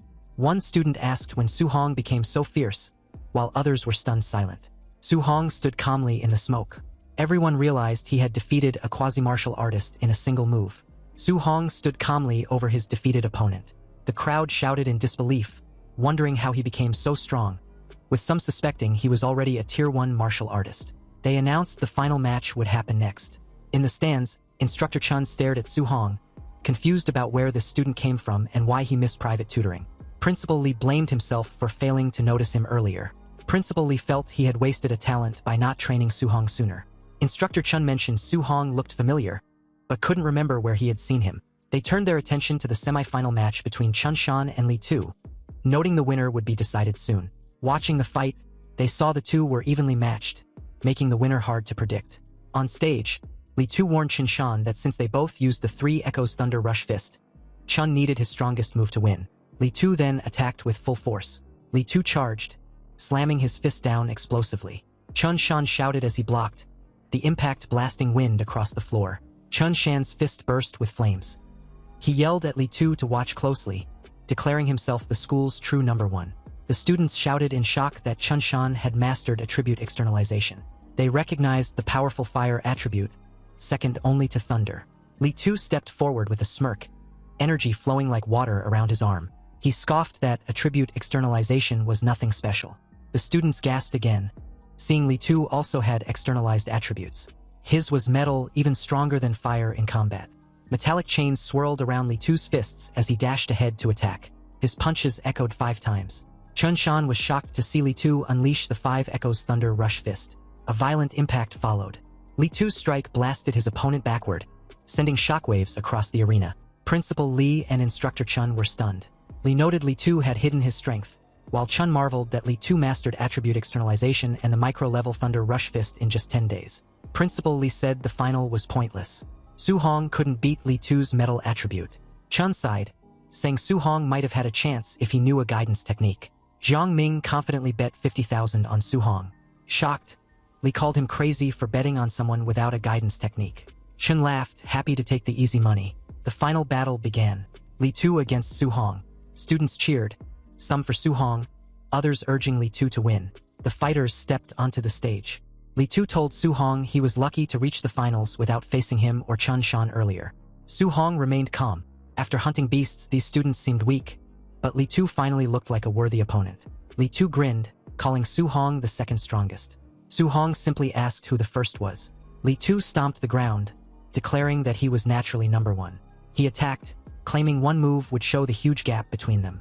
Students panicked, seeing Li Tu use the 5 Echoes Thunder Rush Fist immediately. They feared it was already over for Su Hong. But Su Hong's eyes glowed with golden light as power built up inside him. Flames burst from his fist as he charged, wanting to test the limits of his physical body. The crowd screamed that Su Hong was crazy for meeting the attack head-on instead of dodging. Their fists smashed together explosively, shaking the ground. They clashed repeatedly, sending energy bursts through the air. Su Hong met the thunderous attack directly. Li Tu was shocked that Su Hong stopped his 5 Echoes fist instantly with just 5 punches. They fought on, fists colliding in a storm of blows amidst whipping energy chains. Li Tu gritted his teeth. Every punch from Su Hong felt overwhelmingly heavy, like fighting a monster. In the stands, a teacher exclaimed that Su Hong was evenly matching Li Tu without using any martial skills. His friend shouted that his strength was terrifying. The officials were stunned. Chun guessed Su Hong had a special physique. Principal Li laughed, proud the school produced such a genius. However, Chun noted that despite Su Hong's strength, Li Tu's condensed attributes still gave him the edge. The clash sent both sliding back. Su Hong steadied his flaming fist, while Li Tu was forced back several meters. Angry, Li Tu shouted that he would win. Blue lightning surged around his arms as he powered up. He lunged, fists wrapped in energy chains, demanding Su Hong accept defeat. Su Hong realized Li Tu was no longer holding back and was attacking at full power. Since Li Tu went all out, Su Hong decided to show some respect. Flames burst from his fist as he sprinted to meet the attack. Lightning burst across the arena. Li Tu yelled in shock, realizing Su Hong could also use attribute externalization. Principal Li and Instructor Chun trembled as golden lightning filled the arena, leaving them speechless. They were stunned Su Hong had mastered the thunder guidance technique. Chun explained that a special physique combined with the thunder attribute made him terrifying. Su Hong and Li Tu clashed again, causing lightning and chains to explode everywhere. Li Tu realized with alarm that Su Hong's thunder attribute was stronger than his own metal attribute. Lightning coiled around Su Hong. He told Li Tu that since he revealed his ultimate move, he would answer properly. Su Hong's eyes glowed gold. He announced his ultimate move and charged using the Thunder Rush Fist. His strike landed explosively. The impacts echoed rapidly, driving Li Tu back as 9 echo bursts blasted across the arena. 9 echoes impossible, Li Tu shouted. Blood burst from his mouth as he crashed to the ground. Su Hong stood over him, thunder still crackling around his fists. The students fell silent, their faces frozen in pure shock. Someone finally asked if he won. Excitement erupted as they realized Su Hong reached the perfect realm.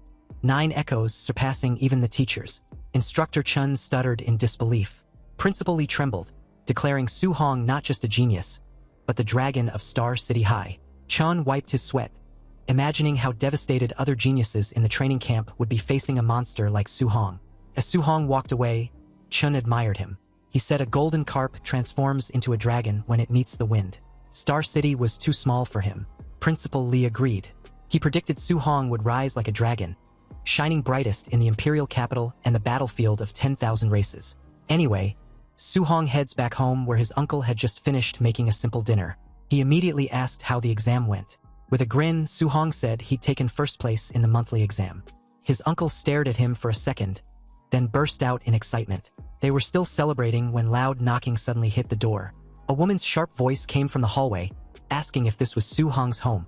Su Hong opened the door, confused. His uncle and aunt stood just behind him, peeking out cautiously.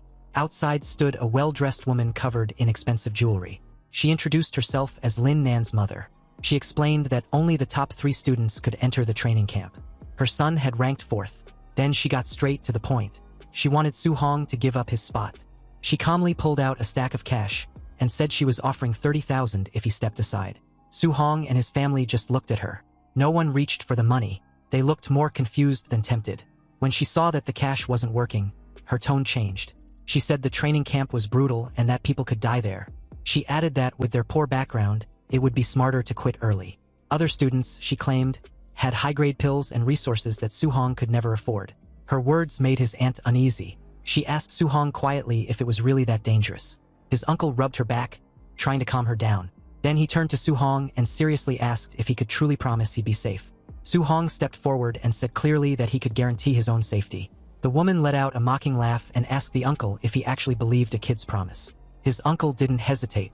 He said Su Hong was grown now, and there was no way he'd trust a stranger over his own family. The door shut behind her. From the hallway, she shouted that they were just waiting to get eliminated at camp. Inside, things slowly settled. His uncle asked Su Hong if he had hidden how dangerous the camp was. Su Hong told them it wasn't a big deal and that he could handle it. His uncle gave him a big thumbs up.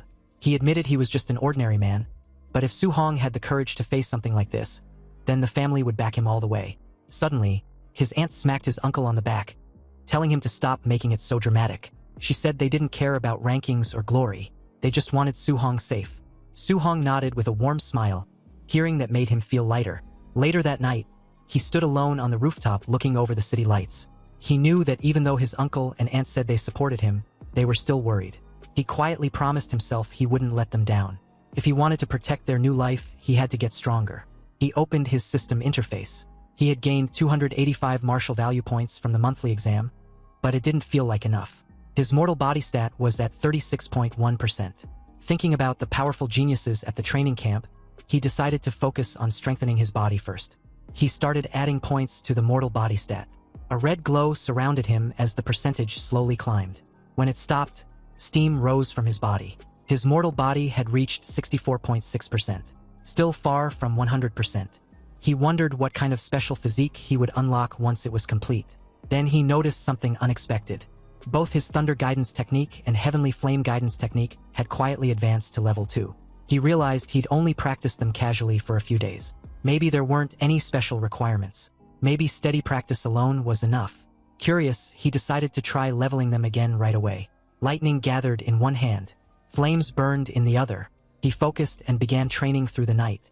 By dawn, sunlight spread across the skyscrapers. Su Hong opened his eyes after a full night of cultivation. Fire and electricity swirled faintly around him. A notification appeared. Both techniques had successfully advanced to level 3. He checked his stats. His vitality had increased by 3 points, reaching 126. His mortal body remained at 64.6% and his martial value points were completely used up. Later that morning, he stood outside the apartment building with his weapon over his shoulder, ready to leave for the training camp. His aunt looked at him anxiously and told him to stay safe. She added that if things didn't go well, he could always come home. His uncle quickly told her not to say things like that. He waved at Su Hong enthusiastically and told him to go win another first place. Su Hong smiled, agreed, and started walking down the quiet street. Once he was a distance away, his uncle's brave front faded. He stood there shaking slightly as he watched Su Hong leave. Tears streamed down his face. His aunt teased him, asking if he wasn't just as worried as she was. He admitted he was. He said he just didn't want Su Hong to carry their fear with him. Meanwhile, as Su Hong walked down the street, his senses picked up movement. A red sports car suddenly turned the corner and stopped sharply beside him. The window rolled down. President Wu Lingxian sat inside, wearing sunglasses. She told him to get in. Soon they were racing down the highway. Su Hong asked why she had come to pick him up personally. Without taking her eyes off the road, she said she had a few important reminders about the training camp. As president, she knew the details about the other participants. She told him that a few students were already Tier 1 high-stage martial artists and were close to Tier 2. Their martial skills were at least B-ranked. Su Hong listened calmly. He knew Tier 2 required 200 vitality points, which was a big gap from where he stood. Still, he wasn't worried. Even if they had B-rank skills, his system would let him learn high-level techniques quickly. Wu Lingxian continued, saying that while his talent was the best she'd ever seen, he lacked the resources those wealthy students had. She added that even if he failed at camp, he shouldn't feel discouraged. Surpassing them would just be a matter of time. Su Hong thanked her sincerely and called her sister Wu. She glanced at him briefly. Even after hearing about the gap between him and the others, he remained completely calm. She figured his mindset wouldn't be a problem at all. A while later, a black van drove through the treacherous curvy road of the Tianlin mountain range. Inside the vehicle, Li Tu and Chen Shan were in shock after realizing that the training camp was set in a place where ferocious beasts gather in droves. Principal Li calmly assures him not to worry, explaining that the entire camp was overseen by grandmasters, so there was no life-threatening danger. Meanwhile, Su Hong, deep in thoughts, was fully aware that the Tianlin mountain range stretches across multiple cities, including Star City and Yang City. Spiritual energy was dense there, and ferocious beasts were everywhere. Deep within the mountains hide beast kings comparable to rank 7 grandmasters. Even a Tier 1 beast on the outskirts is far more dangerous than those found elsewhere, and ordinary rank 2 martial artists would not dare to enter lightly. As the van continues forward, elsewhere deep within the forest, several pairs of glowing red eyes track the vehicle's movement. Back inside, Li Tu comments about how he feels that something is watching them, and Chen Shan, who also grew uneasy, worriedly asked whether anyone thinks a ferocious beast might suddenly pop out of nowhere and attack them. On the other hand, Su Hong remains silent, sensing how brutal this environment was. He understands that the training camp's competition will just be as brutal as the beasts slaughtering each other. A small smile tugged on his lips as he realizes he actually enjoys this kind of atmosphere. The van soon arrived at a fenced camp where dozens of students have already gathered. After getting out, Chun Shan wonders aloud how strong the other participants might be. This comment didn't go unnoticed as the crowd suddenly singled out the new participants who just arrived. Unlike Su Hong, Li Tu and Chen Shan were a bit nervous. Su Hong took the lead, his spear on his shoulder as he told the two they should head out. But an official calmly stops them in their tracks, before informing them they needed to wait until all participants arrive before the entrance assessment begins. Hearing about an assessment, Su-hong watches as several luxury cars drove into the camp, and among them, one had a very distinct red color. As they all came to a screeching halt, the 3 students of the big families got out, and all the attention quickly shifted to them. Xiao Nan, known as a spirit master, appears alongside Lin Xinghe of the Lin family, who was rumored to be close to Tier 2. At the front stands the city lord's son, Wang Tiantuo, often called the barbarian god. He possesses a special physique and extremely high fire attribute compatibility. Anyway, as the 3 aura farmed for the crowd, Su-hong studied them quietly, wondering if these are the top geniuses Wu Linxian mentioned. A faint smile crosses his face as he waits to see what they can really do. The official steps forward and announces the rules. The training camp lies 30 kilometers deep within the Tianlin mountain range. Certain ferocious beasts carry special tokens inside their bodies, and only those who obtain a token can enter the camp. Everyone has 8 hours to reach the destination. Whispers spread through the crowd. Going that deep within the mountain range means encountering powerful beasts, and if something goes wrong, people could die. While many grow uneasy, Su-hong stays calm. In his view, 8 hours is more than enough time to hunt extra beasts and earn martial value. When someone asks what happens if they run into beasts far beyond their level, the official replies that they should consider themselves unlucky and eliminated, though rescue will eventually come. Complaints immediately erupt with students arguing that the rules are unfair and depend too much on luck. The official's expression turns cold as he reminds them that the world is not a game of house. On the all-heavens battlefield, a stronger expert could kill them instantly, and no one would listen to protests. If they want to survive, they must act carefully. Overpowering the weak and winning through numbers are realities of the battlefield. A student in formal attire mocks the protesters, calling them trash who should quit early. An angry participant points at him and challenges him to repeat it. The guy had no problem calling him a coward and even threatening to cripple him. The official interrupts and makes it clear that violence is forbidden inside the camp itself, but once they enter the mountains, there will be no interference. Snatching tokens or settling grudges is entirely up to them. The 2 hostile students continue glaring at each other. Watching all this, Su-hong quickly realizes that the camp is designed to push participants into fighting. By his estimate, more than half of them will be eliminated under these rules. Another thought surfaces in his mind. Fighting these students could bring him a huge amount of martial value. The official checks his timer, which lets out a loud beep, then announces the start of the assessment, ordering everyone to move out. The students rush forward in a chaotic wave, disappearing into the dense forest of the Tianlin mountain range. Not far inside the woods, the rivalry between the guy in a suit and his challenger finally explodes. The guy in a suit mocks his opponent and tells him to come over if he wants to be sent packing. His opponent, burning with anger, shouts that if he wants to be eliminated so badly, he will grant his wish. He rushes forward with a flaming fist and yells that he is finished. The guy in a suit answers with a punch wrapped in cold blue energy. The 2 forces crash into each other, triggering a violent burst of light and wind that rips through the surroundings. Then a rapid exchange follows as blue energy surges repeatedly, gradually overpowering the flames in a string of heavy impacts. High above on a thick tree branch, Su-hong stands quietly, watching the fight unfold. He had wanted to witness the strength of these so-called geniuses for himself, but what he sees leaves him disappointed. The clash is flashy yet far from impressive. In his mind, even if he defeats them, the martial value gained would be minimal. After a brief glance, he turns away, planning to hunt stronger ferocious beasts instead.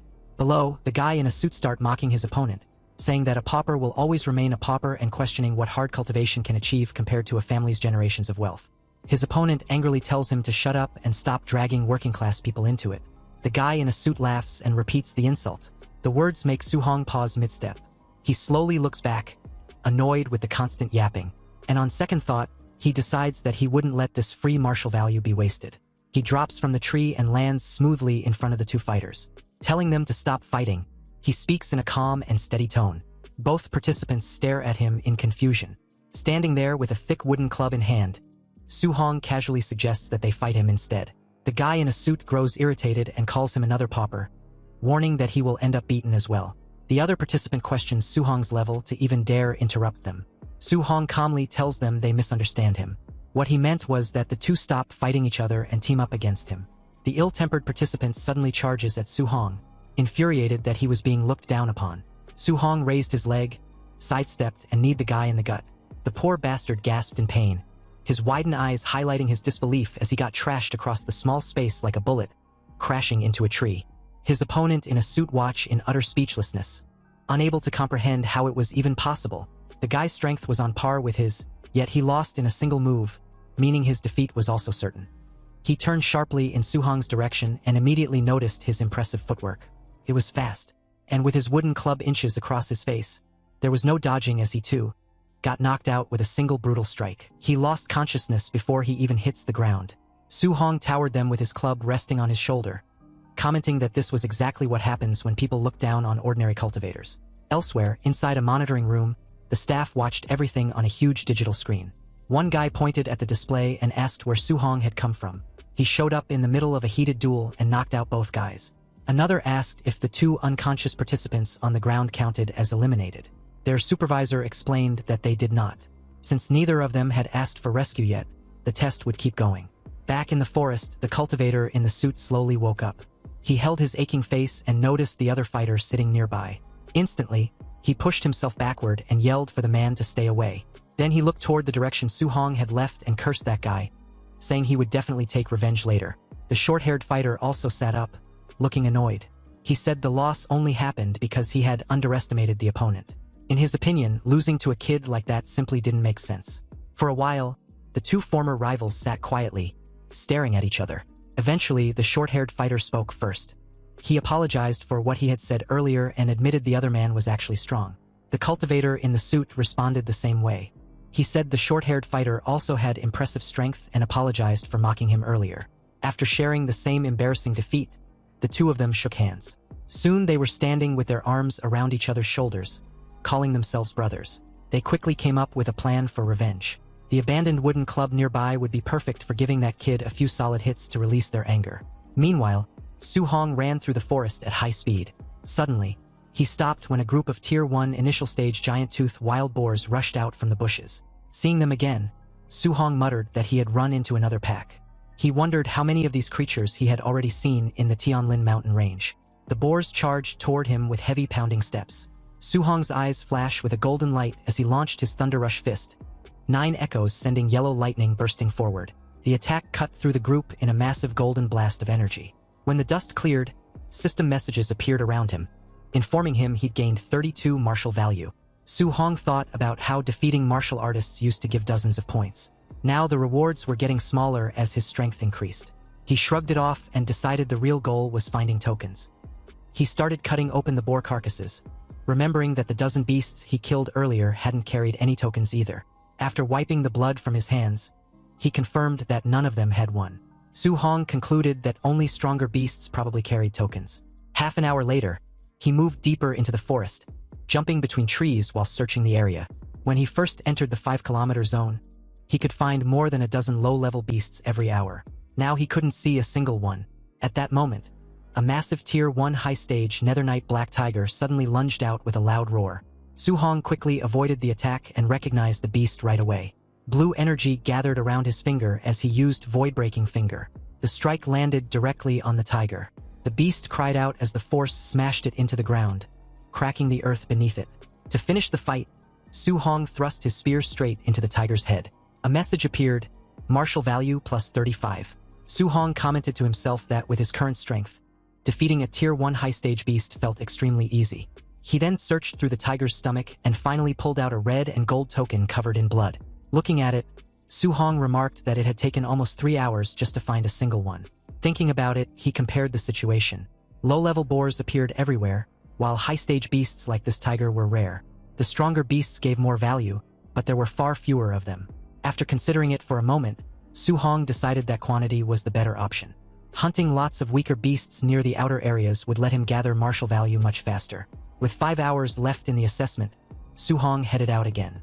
His plan was simple: push his mortal body to its limit before time ran out, leaving behind a clearing full of blood and beast carcasses as he walked away. The forest clearing was filled with the bodies of fallen wild boars. Blood stained the ground, and the air carried the heavy scent of battle.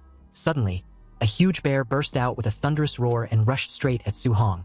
Its eyes glowed with a faint red light as it swung a massive claw toward him. The attack missed. While moving around the beast, he noted to himself that after fighting dozens of Tier 1 ferocious beasts, he had finally run into another Tier 1 middle stage one. Bright orange flames began to gather around his fist as he prepared to strike back. Suhong jumped high into the air and drove his flaming punch straight into the bear's open mouth. Fire and force burst out at the same time. In the reflection of the bear's golden eye, Su Hong could be seen descending again for the finishing strike. He dropped down with full force, slamming his weight onto the beast. The impact shook the ground violently. Moments later, the huge body stopped moving. Su Hong stood over the defeated beast and took a moment to think. Ever since his mortal body reached 60%, defeating a Tier 1 middle stage ferocious beast with pure physical strength had become possible. He glanced down at his hands and clothes, both covered in blood. Then he opened his system interface to check his progress. After calculating the numbers, Su Hong noted that he had already gained 254 martial value points.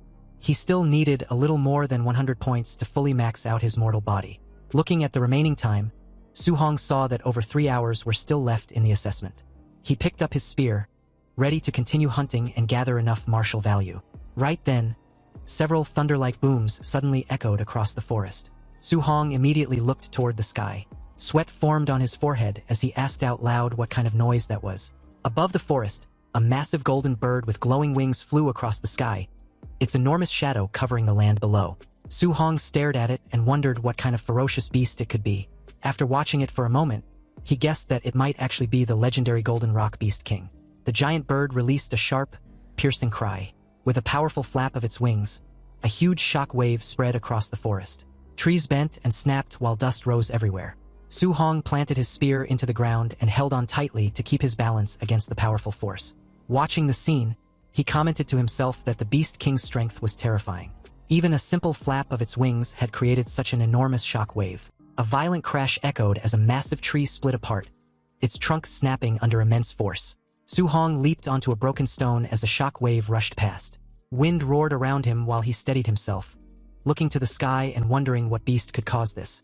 Pressed against a cliff, sweat on his face, he admitted he'd grown complacent.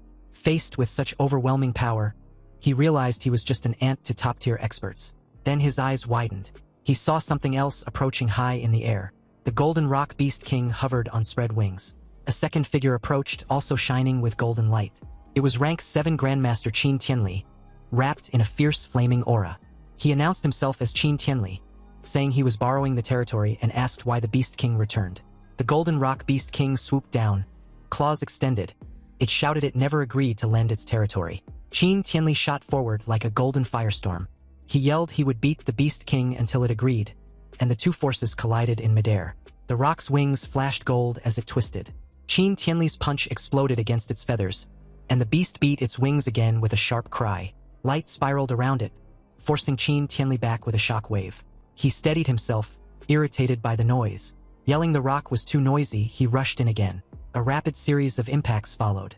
Explosions of golden force repeatedly struck the beast, lighting up the sky as they clashed violently in midair. Qin Tianli's punch smashed into the Beast King's head, sending feathers and blood scattering. The impact forced the massive beast backward. Floating calmly in his golden aura, Qin Tianli spoke with an icy voice. He declared he was borrowing this land and ordered the beast to leave, warning it not to make him repeat himself.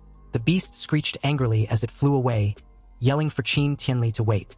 Qin Tianli waved dismissively, telling it to get lost.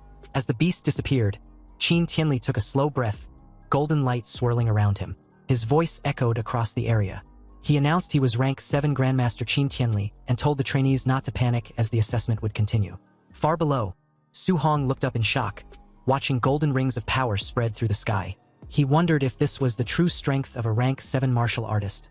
Clenching his jaw, with determination in his eyes, he vowed that he would reach that realm one day. High above, Qin Tianli descended toward the base. Below, the crater-like area was filled with buildings for the assessment. Hovering above the officials, Qin Tianli complained the beast should have just agreed. He only wanted to borrow the territory for a trial, but it forced him to fight. The staff stood at attention. Among them, rank 5 martial artists Lin Zi and Bai Mu spoke in admiration. They noted Grandmaster Qin was more fearsome than rumored, having beaten the famously tough Golden Rock Beast King. Qin Tianli brushed off the praise and ordered them to the monitoring room. He wanted to see which trainees withstood the Golden Rock's pressure earlier, and the staff followed. Inside the surveillance room, the monitors showed trainees collapsed from the shock wave. Lin Zi explained that most were unable to move under the Golden Rock's aura. Qin Tianli stared in surprise. On one screen, a trainee knelt beside dead black tigers, remaining calm under the beast's pressure. "Who is that boy?" Qin Tianli asked. Bai Mu checked the documents. Wang Tiantuo, a Tier 1 high tier with blood chai 340 and 95% fire affinity. He has the barbarian god physique and is the Star City Castellan's son. Qin Tianli raised an eyebrow, noting the Castellan treated having children like lottery tickets and had finally produced a good one after 100 tries. Another trainee appeared, using incredible speed to escape the pressure zone. Impressive movement skills, Qin Tianli commented. Bai Mu identified him as Lin Xing He, a Tier 1 high tier from the Lin family with blood chai 325 and 96% wind affinity.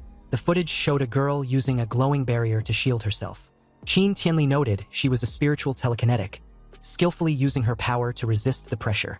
Bai Mu identified her as Xiao Yan, a Tier 1 mid-stage telekinetic from the Xiao family with blood chai 290 and 95% wood affinity. Qin Tianli nodded, noting these three easily handled the pressure and outmatched their peers. He asked for other talents. Bai Mu listed more names from the Lin and Wang families, hesitating as she realized all the top performers were from Star City's famous families. Qin Tianli frowned. Bai Mu explained the dozen on the list all had Tier 2 combat power and withstood the aura. He questioned why every standout was from a major family, asking about the students from the schools, especially number 1 high. Bai Mu explained the school students were only Tier 1 early stage, with the 3 from number 1 high having just broken through. Qin Tianli waved his hand dismissively, saying he wouldn't bother looking and that number 1 high was unworthy of its reputation. Then Lin, she shouted in shock, pointing at one person on the screen. All three looked up.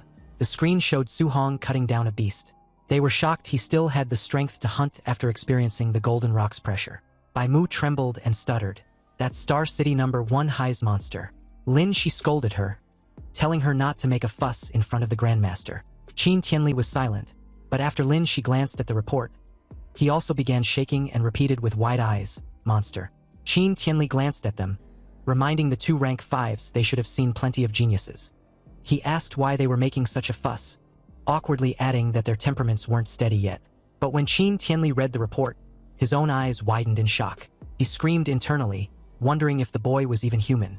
The report showed Su Hong's profile 18 from number 1 high, Tier 1 early stage 123. He had perfected a C-rank art, and his physical strike produced 3004 combat power, rivaling a Tier 1 high level. He also likely had a special physique, a 100% affinity for all 7 elements, and was cultivating all 7 simultaneously. Qin Tianli trembled, muttering in disbelief that such a freak came from a place like Star City. He wasn't a once-in-a-century talent, he realized, but a once-in-a-millennium rarity. His shock turned to joy. Clenching the paper, his eyes glowing red with excitement, he shouted, "I've struck gold." Then he paused, confused. He demanded to know why someone so talented was only Tier 1 early stage with blood chi 123. Bai Mu quickly explained that Su Hong was cultivating all 7 guiding techniques at once. Grandmaster Qin erupted in frustration. No wonder he's so low, he said. Cultivating 7 techniques at once was a doomed path, even for an immortal. He questioned how Su Hong could advance at all, growling that the local martial arts association president should have stopped him. Just then, a staff member reported that trainees were arriving at the camp. Qin nodded and said they would go take a look. Outside, the first 3 trainees greeted him. Wang Tiantua saluted, addressing himself as a junior. Qin praised the 3 of them as very good. 6 hours into the assessment, more students staggered toward the camp. Some complained they nearly died, but another reminded them they had faced the Golden Rock Beast King. After 7.5 hours, more trainees gathered. As Qin watched, some early arrivals said there was no one left and suggested ending the assessment. Another scoffed that anyone still out there must be weak. But Grandmaster Qin wondered where Su Hong was. He worried his newly discovered freak was lost, a hint of panic on his face at the thought his precious treasure might be eliminated. A few minutes later, Qin finally spotted a figure leaving the forest. He sighed in relief, thinking the brat had finally shown up. He stepped out of the woods, dragging his spear, his clothes covered in dirt and blood. He muttered that he'd made it in time. Having been so focused on earning martial value, he almost forgot the deadline. As he entered the camp, trainees stared in shock. One whispered Su Hong was ruthless. Another noted he wasn't injured and wondered how many beasts he had killed to get so dirty. The 2 men Su Hong had embarrassed earlier glared at him. One shouted he'd been waiting for him, but the other stopped him. "Don't rush," he said. "We'll have plenty of chances inside the camp." Nearby, the 3 elite trainees watched Su Hong. One called him an expert for passing at the deadline. Another found it interesting. Wang Tiantua, eyes closed, simply nodded. As the sun set, Instructor Lin Zi stepped forward and announced the 8-hour limit was over. Anyone not present was eliminated. He then began to introduce the camp's facilities and rules. Instructor Lin introduced the major facilities, which included a gravity room, a movement skill training room, and a ferocious beast combat room. He pointed to a large building, the martial arts pavilion. There, trainees could use contribution points to buy martial arts, pills, and weapons, some as high as a rank. Hearing this, a blood-covered but calm Su-hong sat among the trainees. He thought that coming here was the right decision, but Instructor Lin then explained the rules. All facilities required contribution points to use. The only way to earn points was by passing training subjects. Outstanding performance would earn extra rewards. As the sun set, he dismissed them. He told those with energy to start training and the injured to follow him to the dorms to rest, vowing no one would die under his supervision. Su-hong entered his dorm and was surprised to find it was a single room. He realized he could now cultivate and level up without being seen. Later, he sat cross-legged on his bed and opened his status screen. It showed his stats: Blood Chi, 126, Spirit, 26.5, and Mortal Body, 64.6%. His Thunder and Heavenly Flame guiding techniques were level 3, and his 3 martial arts were at perfection. He had 354 martial value. Taking a calm breath, he decided to use all of it to upgrade his mortal body. A surge of power erupted around him in red flames. Countless glowing notifications appeared, each showing his mortal body increasing by 1 as the red energy strengthened him. Finally, a message appeared. His mortal body reached 100% and was now evolving. His eyes snapped open, glowing with crimson light as his breath surged like a storm. Su-hong's physical evolution began, causing intense red energy and glowing nodes to map across his newly strengthened body. He meditated on the floor of his dorm room while a fierce vortex of spiritual energy swirled around him. As the process finished, he let out a sigh, with steam radiating off his refined form. Inspecting his physique, he was amazed by the sheer overwhelming power his physical body now possessed. His system interface appeared, revealing that he had unlocked the Overlord body, which the system described as the existence with the strongest physical strength in the world. He noticed that the physique was currently at rank 0%, meaning it could still be upgraded. This left him wondering what kind of heaven-defying form it might evolve into next. Eager to test the limits of his extraordinary new body, he grabbed his jacket and his black spear. However, the moment he gripped the spear's shaft, the metal crunched and cracked under his hand. He stared at the weapon in shock, realizing that his casual grip was now strong enough to snap a highly durable C-rank alloy. He briefly panicked, lamenting that C-rank spears were incredibly expensive and that he had just ruined a fortune. Fortunately, he quickly remembered that he had actually looted this spear for free during his time in the wilderness. Knowing his old equipment could no longer handle his strength, he decided he must gather camp contribution points as soon as possible to exchange for an A-rank alloy spear. Striding confidently out of his room into the hallway, he planned his next move, contemplating if he could easily earn those points by training with a weight vest of a few hundred kilograms. Inside the camp warehouse, a crowd of trainees gathered in awe around Wang Tiantua. Despite carrying a massive 3,000-kilogram weight, Wang Tiantua effortlessly leaped into the air. Watching from the sidelines, Lin Xinghe and Xiao Nan were amazed by his monster-like strength, noting that an ordinary Tier 1 martial artist could only handle a fraction of that load. Observing the warehouse feed from the monitoring room, Grandmaster Qin Tianli praised Wang Tiantua's barbarian god body. The conversation then shifted to Su-hong. Bai Mu asked how they should address Su-hong's flawed path of cultivating 7 guidance techniques simultaneously.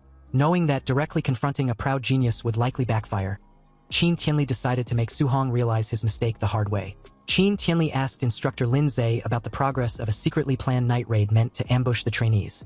Lin Zhe smiled wickedly, anticipating the despair of the students who mistakenly believed they could finally relax after the entrance exam. To execute his lesson, Qin Tianli specifically ordered Lin Zhe to send a powerful Tier 1 high-stage martial artist to overwhelmingly defeat Su-hong. Once Su-hong was utterly crushed, Qin Tianli planned to step in, explain the impossibility of his cultivation method, and force him to give it up. The staff worried that pitting Su-hong against an opponent with over 400 vitality and 5,000 combat power might permanently break his spirit given his much lower vitality stats. However, Qin Tianli coldly dismissed their concerns, stating that if Su-hong's resolve collapsed that easily, he was nothing but trash. Meanwhile, outside in the camp, Su-hong overheard other trainees rushing to the gravity room to watch Wang Tiantua train. Preferring to avoid the crowd, Su-hong headed into the now empty equipment warehouse, planning to check out the commotion later. Inside the equipment warehouse, Su-hong picked up his smart scoring bracelet, confirming it was the device used to calculate his contribution points. As he explored the room, he walked past the lighter equipment racks and stopped in amazement at a rack holding 10-ton weight vests forged from super heavy alloy, wondering who could possibly wear something so heavy. Curious about his own limits, he tried on a 10-ton vest, but quickly realized the immense weight severely hindered his speed and stamina, making it impractical for long-term training. He decided to swap it for a 5-ton vest instead. After rapidly leaping around the warehouse to test his mobility, he concluded that the 5-ton load was perfectly suited for his current physical state. Thinking about his competition, Su-hong wondered how much weight Wang Tiantuo and the other top-tier geniuses chose to wear, assuming that since they were at the Tier 1 high stage, they must be at least as strong as him, if not stronger.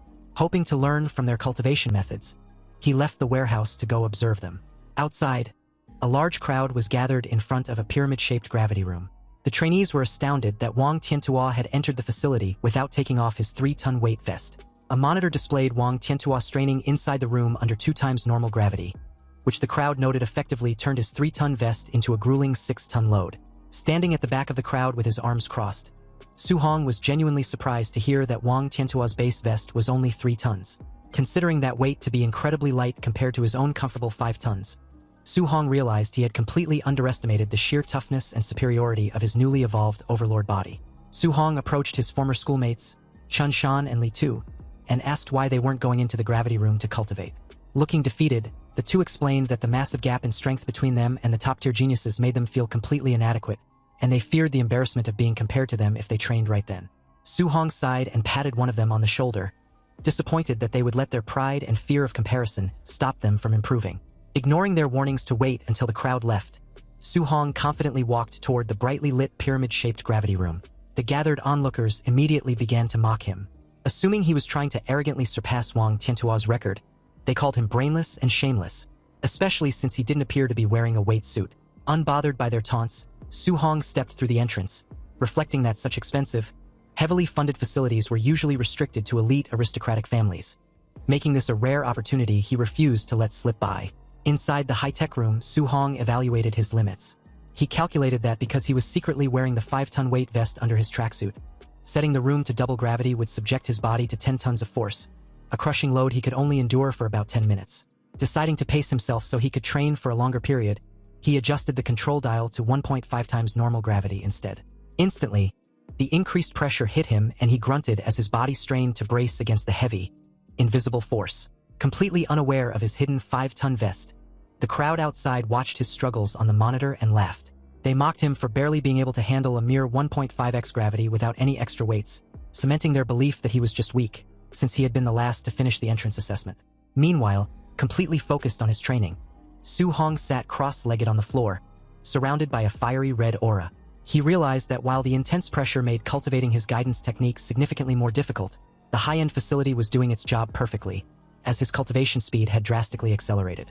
After enduring the intense pressure for 2 hours, Su-hong remained seated on the floor of the gravity room, cultivating while enveloped in a fierce red aura. Sweating heavily and pushing his limits, he focused on his training while his eyes glowed with a sharp blue light.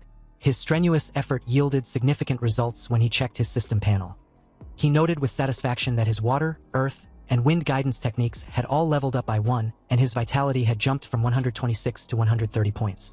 Struggling to his feet, he finally turned off the gravity machine.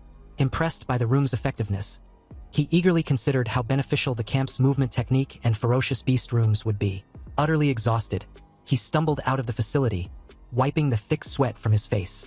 Waiting outside, 2 other trainees immediately began to mock him. Still under the false impression that he had been training without weights at a mere 1.5x gravity, they laughed at his worn-out state, with one arrogantly boasting that he could easily sleep overnight in those conditions. Ignoring their baseless taunts, Su-hong simply complained about the boiling heat and terrible breathability of his gear before unzipping his tracksuit, casually revealing the massive 5-ton weight vest he had been wearing the entire time. Seeing the heavy equipment hidden underneath his clothes, the 2 mocking trainees were left completely paralyzed in shock. They were surprised when Su-hong removed his weight vest, assuming it only weighed around 500 kilograms. Despite acknowledging that his strength was passable for lasting 2 hours, they still looked down on him as he dropped the vest to the ground, insisting that he was nothing compared to the camp's top genius, Wang Tiantuo. Suddenly, a commotion broke out as the crowd noticed Wang Tiantuo finally exiting the gravity room. The trainees marveled that he had withstood 6 tons of heavy pressure for over 2 hours. Sweating profusely and panting, Wang Tiantuo stepped out while the crowd praised his physical strength as the absolute best in the training camp. He unfastened his heavy-weight vest and carelessly tossed it to the floor. The massive impact shook the earth, terrifying the nearby trainees. Relieved to be free of the immense burden, Wang Tiantua massaged his sore shoulder and admitted the weight was incredibly grueling. Lin Xingyi then approached Wang Tiantua, casually fanning himself, and challenged him to a competition in the movement technique room. Wang Tiantua immediately declined, acknowledging that Lin Xingyi cultivated an A-rank wind attribute movement technique and admitting he would be completely foolish to compete against him in agility. Overhearing their conversation, Su Hong was instantly intrigued by the mention of an A-rank movement technique. Realizing that despite the immense raw power of his newly evolved overlord body, he still lacked high-level agility skills, Su Hong smiled, seeing a perfect opportunity to upgrade his arsenal. Following the crowd, Su Hong arrived at the dome-shaped movement technique training room, eager to witness the A-rank flying swan-startling cloud step for himself. Inside, the trainees watched the monitors in disbelief, noting that Lin Xingyi had confidently set the room's arrow-dodging simulation to its absolute maximum difficulty of level 10. On the screen, Lin Xingyi moved with blinding speed, effortlessly weaving through a dense rapid-fire barrage of flying arrows. He moved with such grace that he even closed his eyes mid-air, dodging the projectiles while mysteriously conjuring falling pink petals, leaving the audience stunned by his effortless showboating. Watching the spectacular display, Su Hong calmly praised the technique. Almost instantly, his system interface appeared in front of him, revealing that merely by observing the skill in action, he had successfully copied the flying swan-startling cloud step and unlocked it at 1% proficiency. Su Hong carefully analyzed Lin Xingyi's graceful movements. He stepped forward to test the technique himself, drawing the attention of nearby bystanders. The crowd immediately began to laugh and mock him, finding it ridiculous that he believed he could master a complex A-rank movement technique simply by watching it once. Ignoring their taunts, Su Hong's consciousness entered his system's virtual training space, where he battled against a simulated clone of Lin Xingyi. Through intense practice and dodging rapid attacks, his proficiency in the skill skyrocketed, quickly climbing from 8% all the way to 93%. A system notification soon congratulated him on officially reaching the basic level of the technique, and Su Hong stood triumphantly, thrilled to have acquired his first A-rank movement skill. As the system prepared to send him back to reality, Su Hong reflected that having to use Lin Xingyi's incredibly showy movements as a learning template was somewhat embarrassing. Satisfied that he no longer needed the movement technique room, he decided his next destination would be the ferocious beast room, where he could hunt beasts to earn martial value and increase his vitality. However, his train of thought was interrupted when he noticed the entire crowd staring at him and taking pictures with their phones, praising his dramatically flashy posture.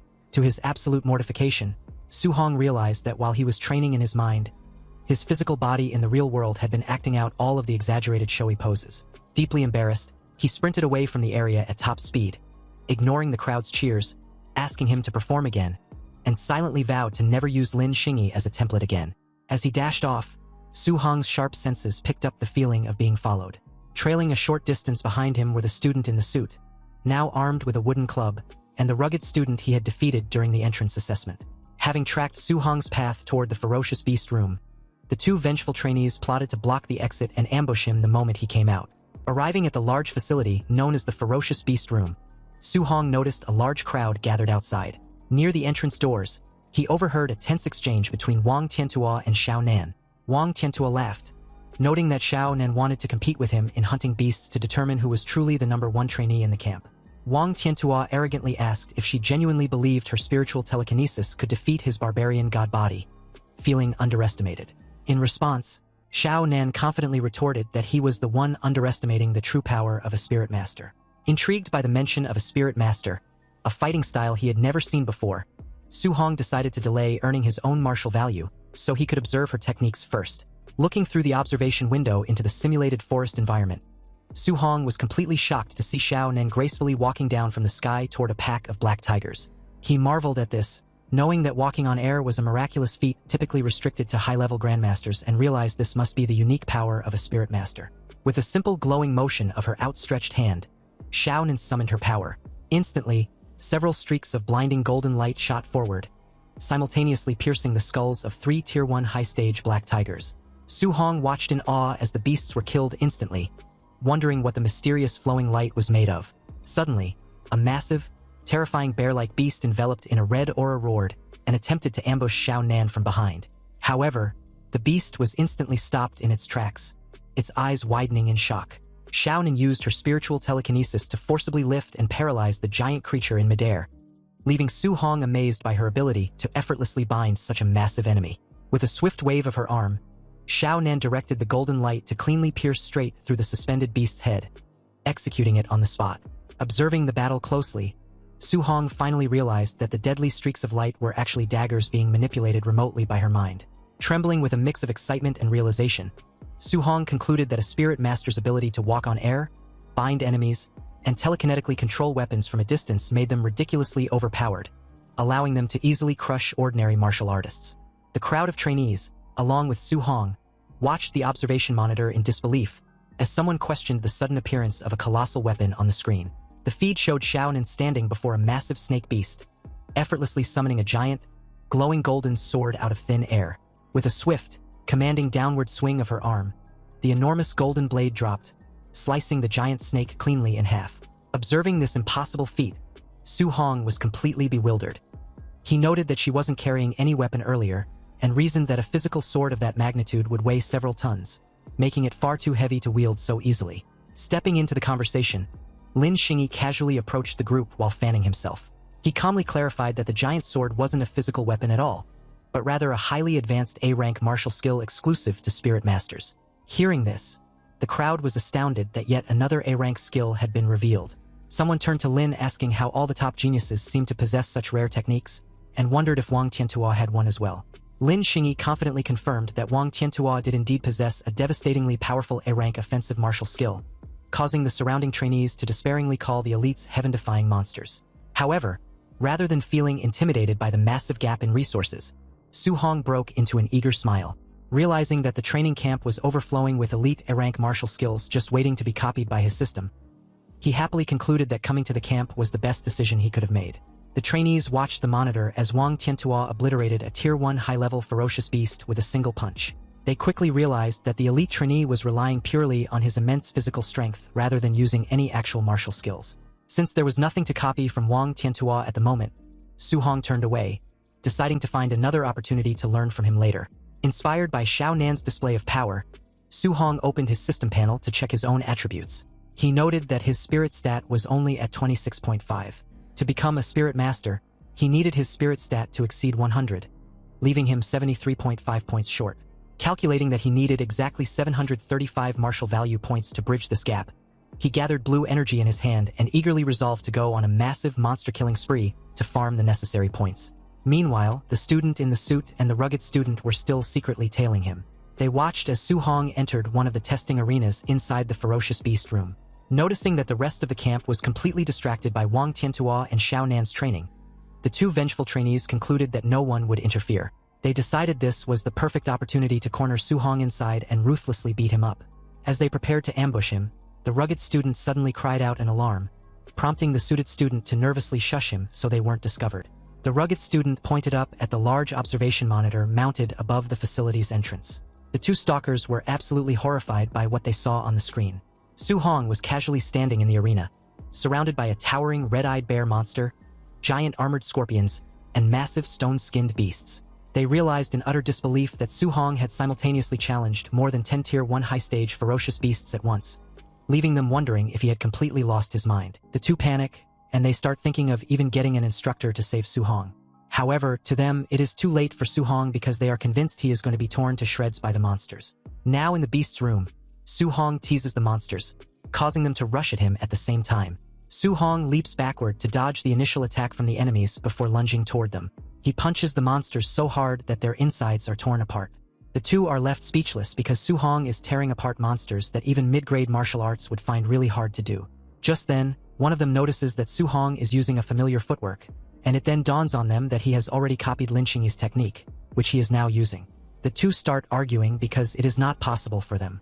The two soon accept reality and realize that Su Hong is an insane talent to have been able to copy the technique at once.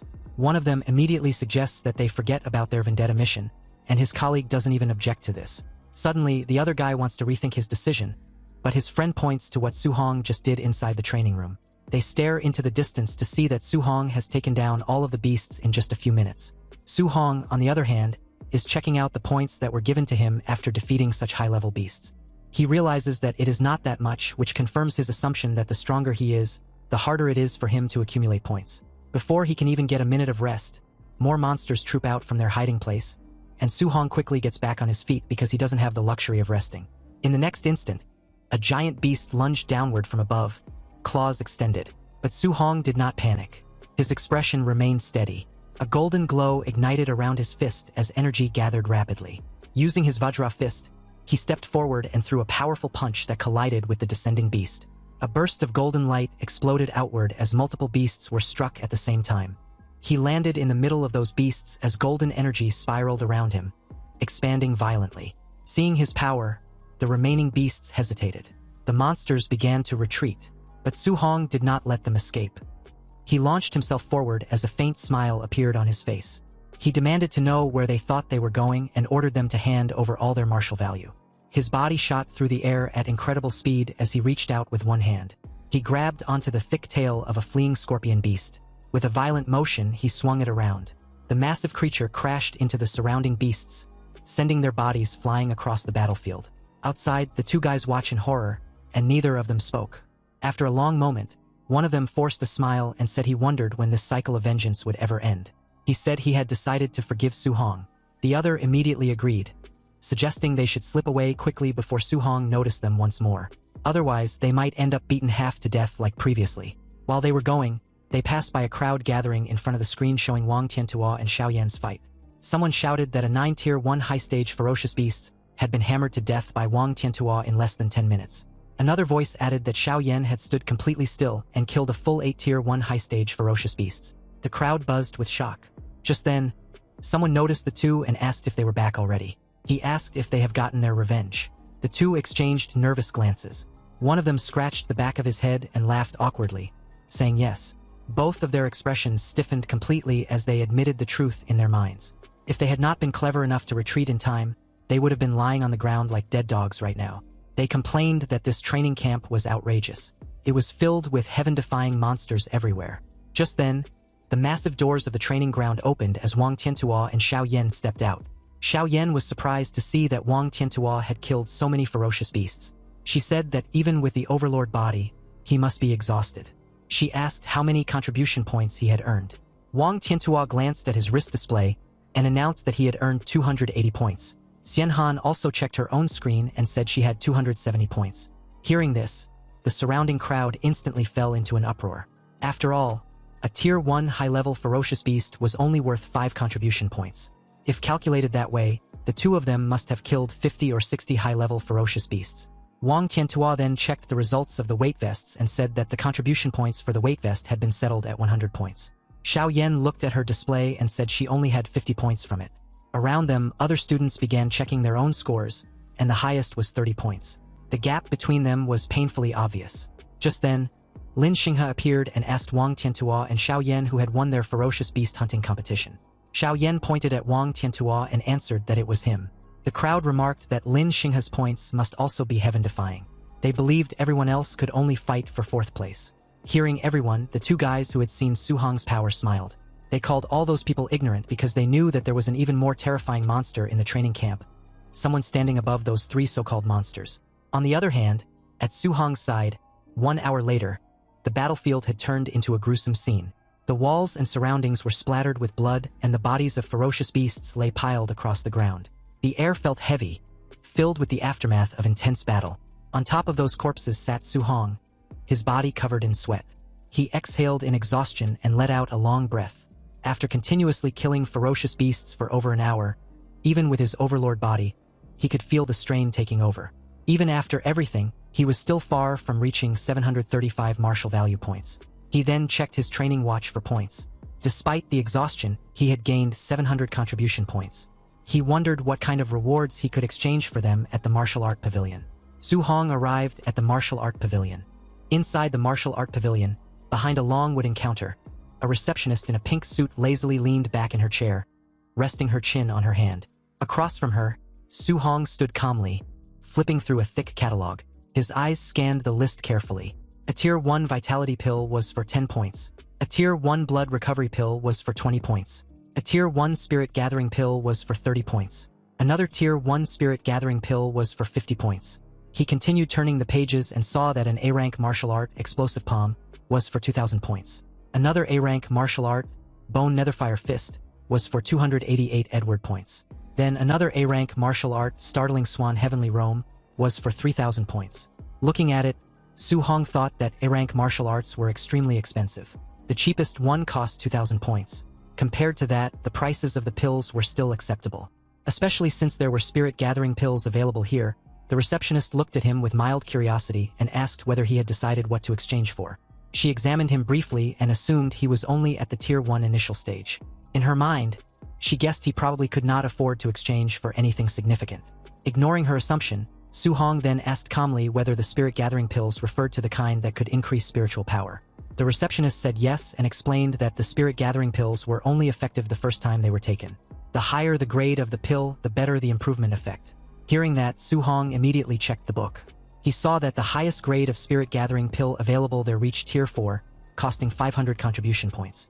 After a brief moment of silence, Su Hong made his decision.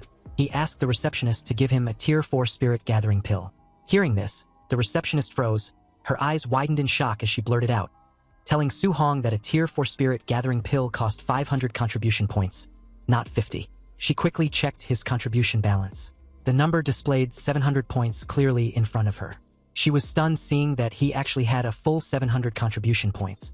Her attitude instantly changed. With a bright smile and sparkling eyes, she carefully brought out an ornate wooden box and handed it to him politely. She told him that it was his spirit-gathering pill. He thanked her and then asked if they had any dual thunder and fire attribute alloy spears.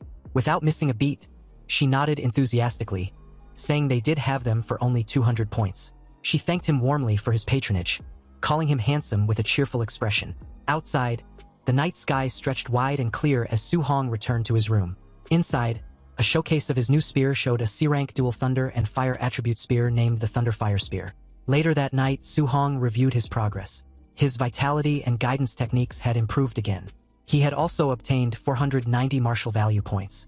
Su Hong sat cross-legged on his bed with the wooden box placed before him. The improvement he achieved in a single day was greater than what he had gained in an entire previous week.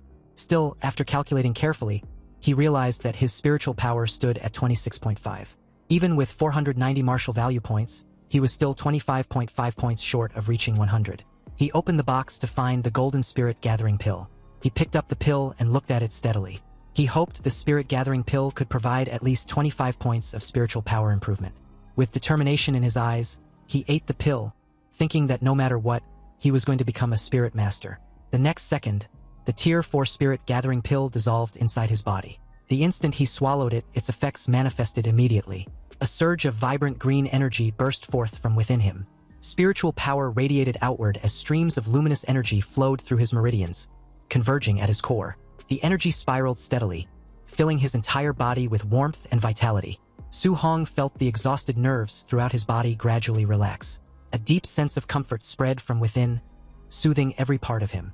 As the energy continued to circulate, his mind became astonishingly clear. His senses sharpened, allowing him to perceive everything around him with perfect clarity. The spiritual energy settled smoothly within him, strengthening both his body and mind. Finally, he opened his eyes slowly as a sharp glint flashed across them. After absorbing the effects of the pill, Su Hong quickly checked his system panel. His eyes widened as he saw the results. His spiritual power had risen to 50.5, increasing by a full 24 points. The astonishing improvement left him stunned, making him realize the incredible potency of a Tier 4 Spirit Gathering Pill. Su Hong carefully analyzed the numbers once more. With 50.5 spiritual power and 490 martial value points, his progress had reached 99.5%. He was only 0.5% short of breaking through. Thinking about it, he sighed inwardly. If he had known earlier, he would have hunted one more ferocious beast to obtain the remaining 5 martial value points needed for the breakthrough. A faint sense of regret crossed his face, but it quickly faded. Calmly leaning back on his bed, he accepted the situation. Since he could only collect martial value again tomorrow, there was nothing more to do for now. Closing his eyes, Su Hong decided to rest for the night. Meanwhile, at the training camp warehouse, rows of hunters gathered inside the vast hall. Weapons lined the walls, and the atmosphere buzzed with quiet discussion as the trainees held documents in their hands. Among the crowd, a group of men recognized someone familiar. One of them spoke with surprise, asking why Bu Jingfeng, who had been cultivating at Martial Dao University, had also been summoned there. Another man echoed the question with curiosity, wondering why Bu Jingfeng was serving alongside them like everyone else, despite his status among the geniuses. Bu Jingfeng scoffed arrogantly, his lips curling into a disdainful smirk. He declared that if he were still in high school, those so-called geniuses would not even be qualified to serve as his sparring partners.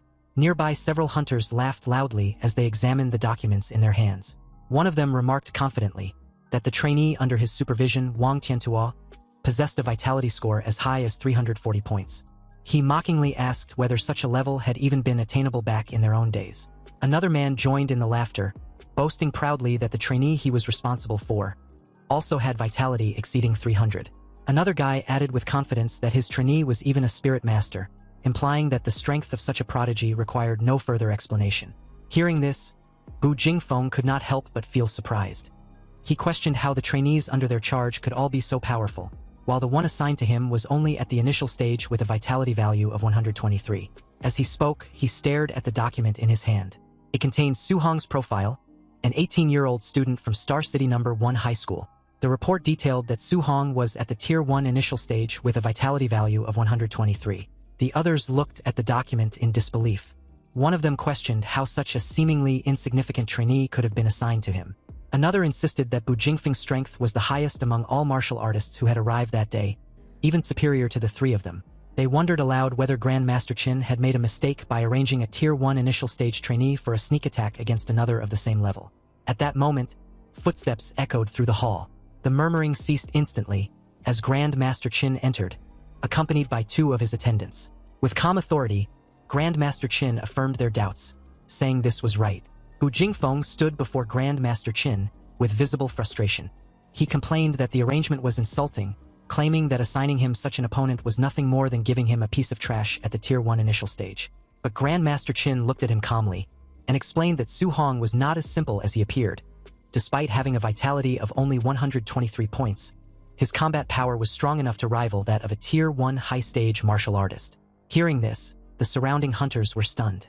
They could hardly believe that someone with such low vitality could possess strength equal to a high-stage martial artist. Shock filled their expressions as they wondered what kind of monster Su Hong truly was. Grandmaster Qin continued, revealing that part of Su Hong's intelligence was classified and therefore not included in the files they had received.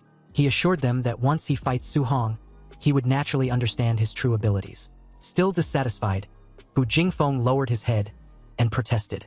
He explained that his own vitality was nearly 500 points, and he was on the verge of breaking through to become a Tier 2 martial artist.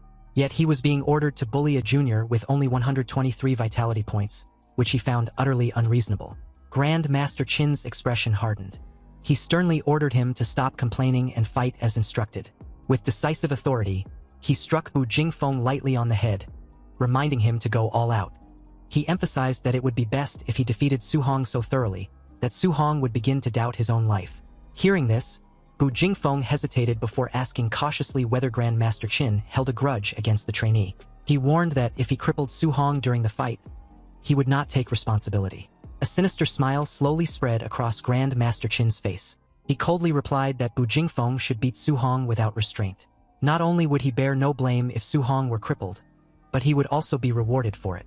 Bu Jingfeng felt a chill run down his spine, terrified by the Grand Master's cruel smile. To him, Su Hong seemed pitiful, unaware of the brutal challenge that awaited him. A cold command echoed through the night, as Grandmaster Qin ordered everyone to stop wasting time and begin the operation immediately.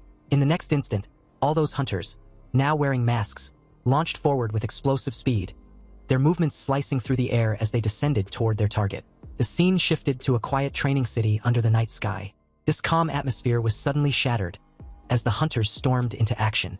Inside a building corridor, one of the masked hunters struck swiftly, while another attacker advanced relentlessly with a weapon in hand. From inside, voices rang out an alarm.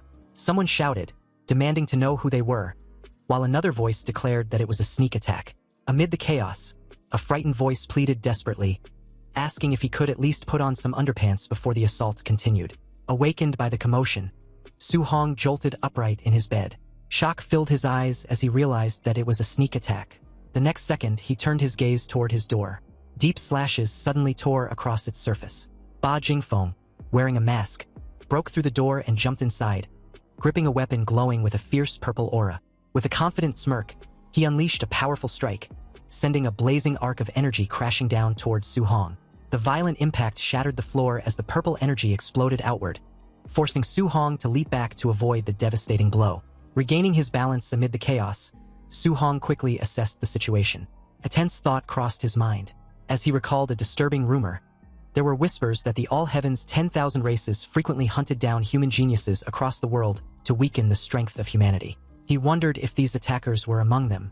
Without hesitation, he clenched his spear from the side, steeling himself for the battle. Though uncertain of the enemy's true power, he remained alert and prepared to defend himself. The next second, Ba Jingfeng jumped towards Su Hong, his blade radiating a dangerous purple glow. With a mocking tone, he declared that it was just as he expected. A mere Tier 1 initial stage brat stood before him. Running into him, he sneered, was nothing but bad luck. Su Hong was surprised to see that the attacker was a human martial artist at the Tier 1 high stage, not a member of the All Heaven's 10,000 races as he had initially suspected. A confident smile slowly spread across his face. The timing was perfect. This opponent was exactly what he needed. Determination filled his gaze as he tightened his grip on his spear. He believed that by defeating this enemy, he could obtain the final 5 points of martial value required to break through and become a spirit master. Meanwhile, Ba Jingfeng watched in disbelief. He could not understand why a mere Tier 1 initial stage martial artist would choose to confront his attack head-on instead of evading it. To him, such a decision seemed utterly reckless, as if Su Hong had lost his mind. In the next instant, their weapons collided with explosive force. A brilliant burst of energy erupted at the point of impact, sending shockwaves through the air. Ba Jingfeng's eyes widened as he was forced backward, stunned by the overwhelming power behind the strike. Realization struck him like a thunderbolt. This seemingly insignificant brat possessed strength far beyond his expectations. Ba Jingfeng admitted that his combat power was indeed capable of rivaling that of a Tier 1 high-stage martial artist. As he struggled against the pressure of the clash, he finally understood that Grand Master Qin had spoken the truth. Ba Jingfeng's eyes widened in disbelief as he felt the overwhelming force pressing against him. Panic surged through his mind as he realized something was terribly wrong. He shouted inwardly that this level of strength was impossible, and questioned how a Tier 1 martial artist could possess such terrifying power. At that moment, Su Hong remained calm. He acknowledged that his opponent was merely at the Tier 1 high stage, and reminded himself that he had already fought someone of that level before. With unwavering confidence, he tightened his grip on his weapon, and commanded the energy around him to press forward. A crimson aura erupted from his body as he raised his spear high. With a fierce shout, he unleashed his full strength and brought the attack crashing down. His strike descended like a blazing comet, smashing toward Ba Jingfeng with defeating force. The impact sent shockwaves across the battlefield and forced Ba Jingfeng backward. Staggering from the overwhelming power, Ba Jingfeng trembled as he gripped his sword. Unable to contain his shock, he wondered if Su Hong was a monster. Ba Jingfeng decided to now get serious. As purple flames covered his blade, he steadied himself, gripping his glowing weapon. With a confident expression, he declared that a battle between martial artists was not merely about comparing who possessed greater physical strength. Su Hong watched closely, recognizing that it was a fire attribute martial art, something he had never encountered before. So he also activated his lightning attribute martial arts, without hesitation. Ba Jingfeng unleashed his power. Purple flames surged violently, forming a blazing arc that tore through the air. With a mocking grin, he challenged Su Hong, questioning how he intended to withstand a B-rank martial art. With a thunderous roar, he executed his technique, Flame Slash, sending a massive wave of blazing power crashing towards Su Hong. Facing the incoming attack, Su Hong remained calm. Golden lightning crackled fiercely around his body as he raised his spear, gathering immense energy. As he assessed the incoming strike, he realized that the power behind it might be even greater than the void-breaking finger. A technique also ranked at B level, the clash of power erupted violently as the two attacks collided midair. Purple flames and golden lightning struck against each other, releasing a blinding burst of energy that illuminated the battlefield. The impact exploded outward with overwhelming force, sending shockwaves in every direction and shattering the ground beneath them. Amid the swirling dust and debris, Su Hong descended calmly from the air, smoke curling around him as the battlefield fell silent. Standing in front of Ba Jingfeng, he held his spear firmly, his expression composed and unwavering. Ba Jingfeng stared in shock, sweat running down his face as he struggled to comprehend what had just happened. He realized that Su Hong had not used any martial arts at all. Instead, he had blocked his B-rank fire attribute martial art, using only thunder externalization. The realization struck him deeply. Filling his mind with disbelief, Ba Jingfeng clenched his fists as he acknowledged the terrifying talent before him. It was no wonder Grandmaster Qin had instructed him to go all out. This opponent was far stronger than he had anticipated. Then, with a faint hint of mockery in his tone, Ba Jingfeng remarked that it was truly a pity that Su Hong still did not know any thunder attribute spear techniques. Otherwise, he would not have been defeated so easily. Hearing this, Su Hong smiled, golden lightning crackling around his spear as he spoke with quiet confidence. He admitted that it was true. He did not know any thunder attribute spear techniques. However, a sudden blazing crimson flames erupted from his spear as lightning wrapped around it, merging together. The fusion of lightning and fire ignited violently, surrounding his body in a brilliant aura. Flames roared along the length of the spear while arcs of thunder crackled fiercely, intertwining into a single devastating power. But Jingfeng watched in disbelief, asking how this was possible. Shock and fear spread across his face as his eyes widened. He realized that this was attribute fusion. The reason Ba Jingfeng was so shocked upon seeing Su Hong's attribute fusion was because it was a principle understood by every martial artist, that attributes repel each other. Both Su Hong and Ba Jingfeng stood facing one another inside the damaged room, as Su Hong held his spear, blazing with fire and streaks of lightning crackling. Across from him, Ba Jingfeng tightened his grip on his weapon, sweat running down his face. Shock filled his eyes as realization dawned on him. Attribute fusion, the power of thunder and fire. He had always believed it was nothing more than a legend. Just then, lightning flashed across Su Hong's eyes as golden sparks danced in his vision. Without hesitation, he attacked. His spear shot forward in a burst of flame and thunder. Seeing the incoming fast strike, Ba Jingfeng's eyes widened in alarm. He shouted in panic as Su Hong's spear tore through the air toward him, reacting instantly. He roared out his technique, Flame Slash. Purple flames spiraled around his blade as he swung with full force, unleashing a blazing arc of energy. The two attacks collided violently. Flames and lightning clashed in a blinding explosion of light. Ba Jingfeng wanted to deflect Su Hong's attack, but just as Su Hong's spear touched his sword, thunder crackled violently along the shaft while flames spiraled downward, gathering into a single devastating strike. The fused power of thunder and fire crashed toward Ba Jingfeng like a descending pillar of destruction. Caught in the center of the blast, Ba Jingfeng could only stare in disbelief. He admitted that this power was far too outrageous. Ba Jingfeng groaned in pain as he was blasted away, completely overwhelmed by the fused attack. Ripping through the wall, he went flying out of the room. When the dust slowly began to settle, the flame and thunder around Su Hong's spear also settled. Amid the swirling smoke, Su Hong stood calm and steady as a notification popped up, stating that he had gained 7 martial value. A faint smile appeared on his face as he realized that the martial value required to become a spirit master. He finally had enough. A system panel appeared before him, showing his stats. His current martial value was 497, but the number increased by 7. On the other hand, a few seconds earlier, outside the trainees' rooms, Grandmaster Qin and Bai Mu stood waiting. Grandmaster Qin looked calm and confident. He remarked that it was about time. In his view, Su Hong should have already been defeated by Bu Jingfeng. He had prepared several sets of arguments to persuade Su Hong to give up cultivating multiple guidance techniques simultaneously. Tonight, he was certain he would correct him. Just then, a body was blasted out of Su Hong's room.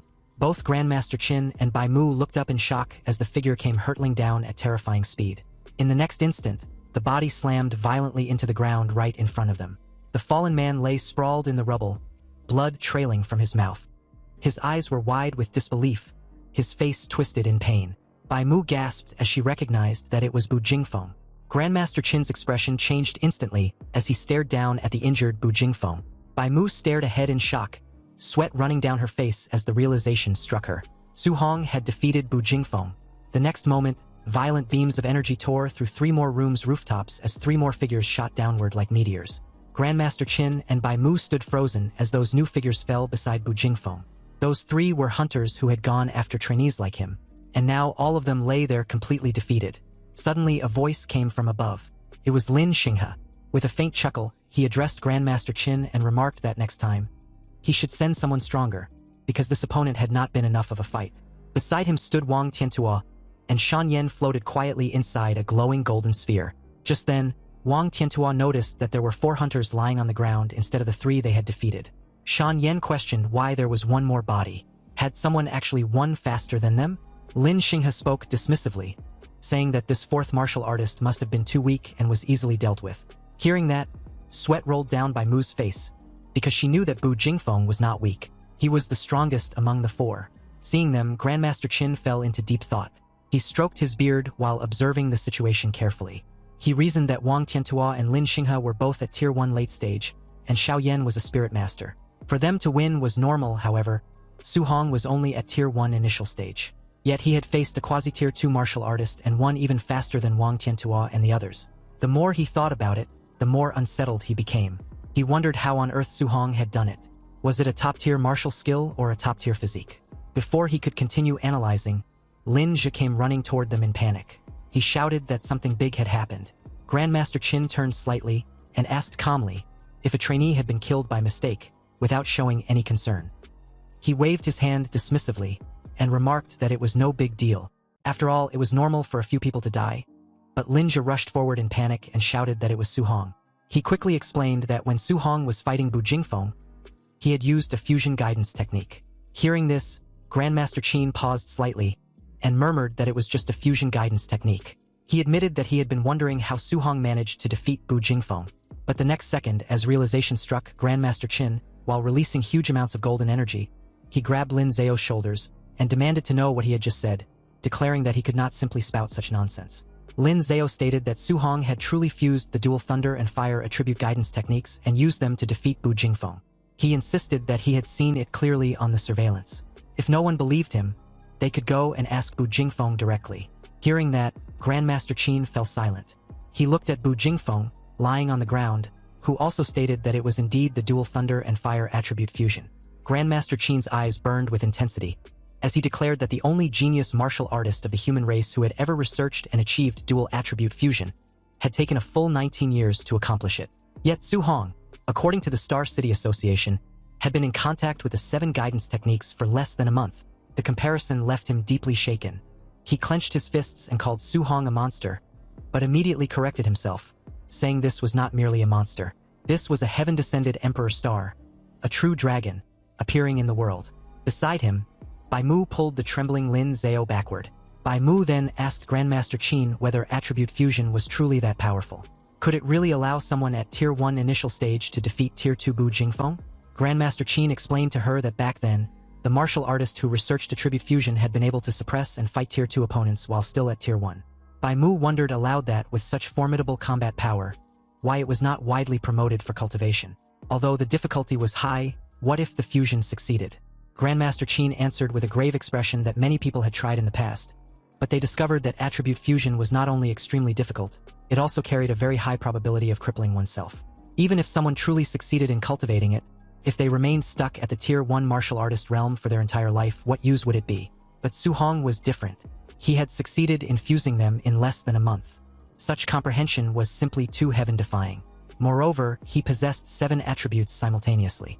If he were to fuse them all, Grandmaster Qin wondered with excitement how massive that power would become. Grandmaster Qin that if a monster like Su Hong were allowed to grow, he feared that one day Su Hong could stun the great emperors of the 10,000 races with a single move. Hearing this, Lin Zhe told Grandmaster Qin that he was reaching. He pointed out that fusing 2 attributes was already extremely difficult. Fusing 7 attributes was nothing but pure fantasy.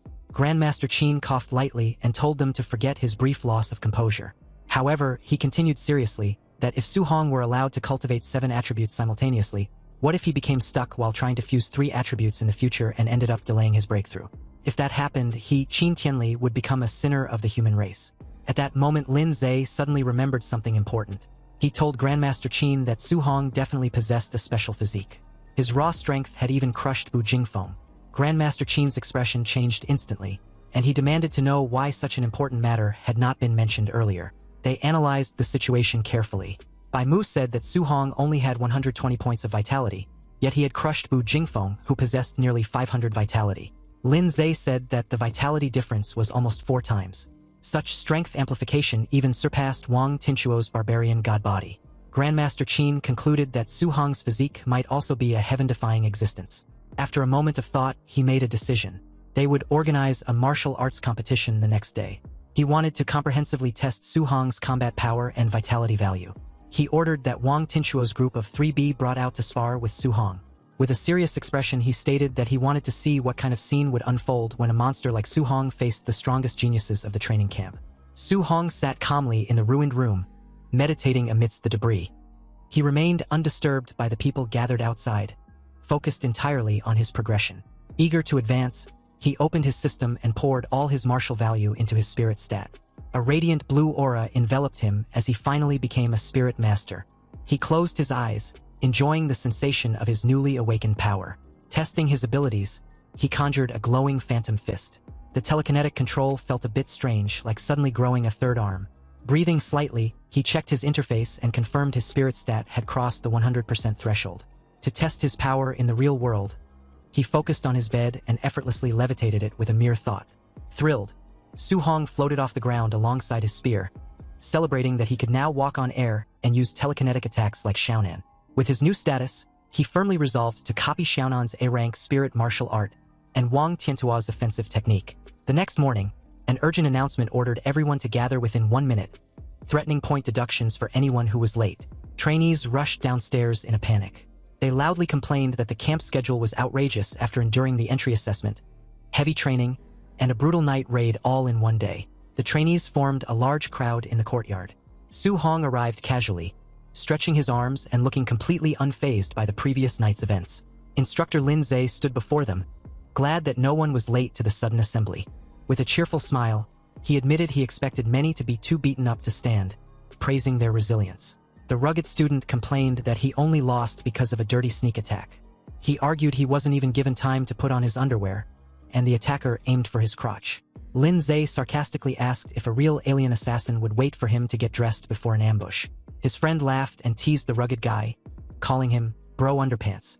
Observing from the crowd, Su Hong agreed with the instructor's logic about real combat, though he understood why everyone was exhausted. Sensing their dissatisfaction, Lin Zhe announced a comprehensive test to give everyone a fair chance to prove themselves. He explained that an automated system would evaluate their vitality, combat power, spirit, strength, speed, and martial skills. As the top 3 elites, Wang Tiantua, Xiao Nan, and Lin Xinghe, listened confidently, Lin Zhe added that a combat ranking would follow. The top 10 students would earn daily contribution points based on their placement. The trainees buzzed with excitement. Knowing the top 3 spots would go to the elites, they resolved to fight fiercely for the remaining 7 positions. Intrigued, Su Hong smiled, wondering what the grand prize for first place might be. Lin Zhe quieted the noisy crowd and led them to the testing facility. They arrived at a massive warehouse. Inside, Lin Zhe stood on a stage beside a mechanical spider-like device called a Tier 2 combat power tester. As the crowd settled, Grandmaster Qin Tianli intensely scanned the students. He noted that his target was blending in perfectly. A bandaged trainee next to Su Hong assumed the Grandmaster was admiring his potential. Su Hong glanced at him and bluntly told him he was wrong. Feeling the weight of the Grandmaster's stare, Su Hong sweated nervously, well aware he was the actual target. Grandmaster Qin Tianli addressed the trainees. He announced a new grand prize. Whoever ranked first overall could choose an A-rank martial art or movement technique. The crowd erupted in excitement. Realizing the top 3 elites would now go all out, the trainees eagerly debated who would win. Wang Tiantuo's expression turned serious. He knew A-rank martial arts were incredibly rare, as even his powerful family only possessed a few.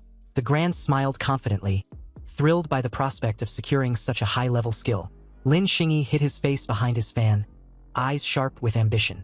Winning an A-rank technique would prove his family wrong about his focus on speed. Su Hong's eyes glowed with fierce determination. Tempted by another A-rank technique, he resolved to go all out and claim the prize.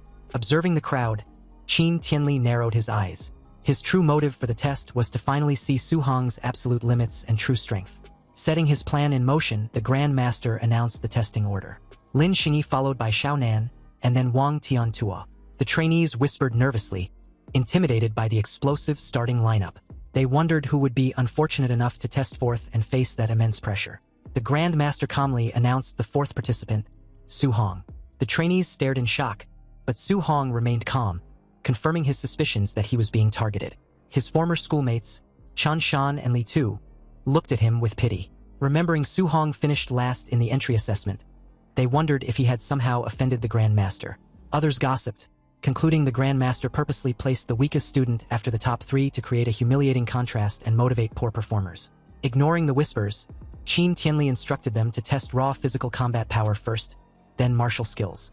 Lin Xinghe stepped up, casually noting raw strength wasn't his strong suit. Lin Xinghe lunged forward and delivered a heavy punch to the machine. The screen flashed brightly, displaying a score of 40-13. The crowd was dumbfounded, marveling that a punch over 4,000 was incredibly high for someone claiming it as a weakness. Another trainee pointed out that compared to his terrifying A-rank speed, strength was technically his lesser attribute. Watching calmly, Su-hong realized Lin Xingyi's physical foundation had to be strong to support an A-rank movement technique.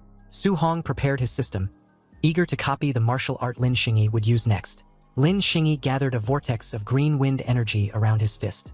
Unleashing the cloud-hiding gale fist, he struck the machine with a concentrated blast. The tester trembled, and its display updated to a much higher score of 56 to 42. The crowd gasped. A score over 5,600 reached the standard of a Tier 2 martial artist. They marveled at the terrifying power of his B-rank technique. Su-hong successfully copied the wind attribute cloud-hiding gale fist. As green energy swirled around his hand, he analyzed the numbers. The B-rank art only boosted Lin Xingyi's base score by 1,600 points, which Su-hong found underwhelming. Lin Xingyi stepped down smugly. Xiaonan scoffed at his display, calling his results average. Unbothered, Lin Xingyi challenged her to do better. Xiaonan registered a base combat power of 32 to 53. Trainees agreed it was normal for a spirit master's physical body to be weaker, knowing her true strength lay in telekinesis. For the martial skill phase, Xiaonan's eyes glowed. Using her telekinesis, she manifested a massive golden hammer and brought it crashing down onto the machine. Su-hong's system instantly copied the ability, acquiring the spirit attribute weapon condensation art. Thrilled by the effortless acquisition, he praised the training camp as a treasure trove. An eager smile spread across his face as he wondered how many more skills he could secretly learn before the test ended. Xiaonan swung her arm down, bringing the huge spiritual weapon crashing onto the tester. The screen flashed, showing a high score of 59.42. The trainees were amazed, noting her score beat Lin Xingyi's and nearly doubled her base power. They marveled at the explosive strength of spirit masters. In the crowd, Su-hong reflected on how useful spiritual power was in combat for things like walking on air and controlling objects. He tried to practice the weapon condensation art in his mind, gathering golden energy above him. He snapped his fingers and the shape quickly faded. Feeling the strain, Su-hong realized that weapon condensation art can condense anything, and not just weapons, but tables, chairs, benches, and even ferocious beasts. However, the more solid the condensation, the more spirit power it consumes. Sweating, he concluded his current spiritual power was just too low to learn the technique immediately. Su-hong decided to learn it later. Wang Tiantuo was about to take the stage, and he was eager to see his elite martial skill. Wang Tiantuo stepped forward confidently while the crowd cheered him on, praising the strength of his barbarian god body and calling him a combat god. Su-hong watched closely, curious how Wang Tiantuo's famous barbarian god body compared to his own overlord body. Warning the crowd to watch closely because his punch represent the gap between him and the rest, Wang Tiantuo threw a pure physical punch at the machine, creating a massive shock wave on impact. The trainees were in shock. Wang Tiantuo's raw physical strike scored only 300 points lower than Lin Xingyi's martial art attack, proving his legendary strength. Grandmaster Qin Tianli's approval was almost immediate, highly impressed by the elite trainee's physical base. Wang Tiantuo bowed to the Grandmaster before announcing he would then show his martial art for the second phase. Grandmaster Qin Tianli nodded with a silent go-ahead. Watching from the crowd, Su-hong smiled, excited to finally see Wang Tiantuo's rumored A-rank offensive martial art. Wang Tiantuo channeled his power, making a pale blue flame ignite and wrap tightly around his right arm. He dropped into a combat stance, pulling back his glowing fist as fiery energy surged around him. Recognizing the rare ability, Grandmaster Qin identified the technique as the strong A-rank bone netherfire fist. Su-hong's system interface chimed, notifying him he successfully copied the fire technique. Surprised and happy, he remembered from the martial arts pavilion that this exact skill cost 2,800 contribution points, making his easy copy a huge steal. With intense focus, Wang Tiantuo launched his attack. He slammed his blazing fist into the testing machine with a powerful burst of elemental force. The screen lit up with a massive score of 7,534. The trainees were shocked, realizing the A-rank technique pushed his attack power close to a middle-stage Tier 2 martial artist. This was a crazy boost since his base vitality was only around 350. Grandmaster Qin praised him, noting Wang Tiantuo's father often bragged about raising a future Grandmaster, which Qin now believed. Wang Tiantuo gladly accepted the compliment.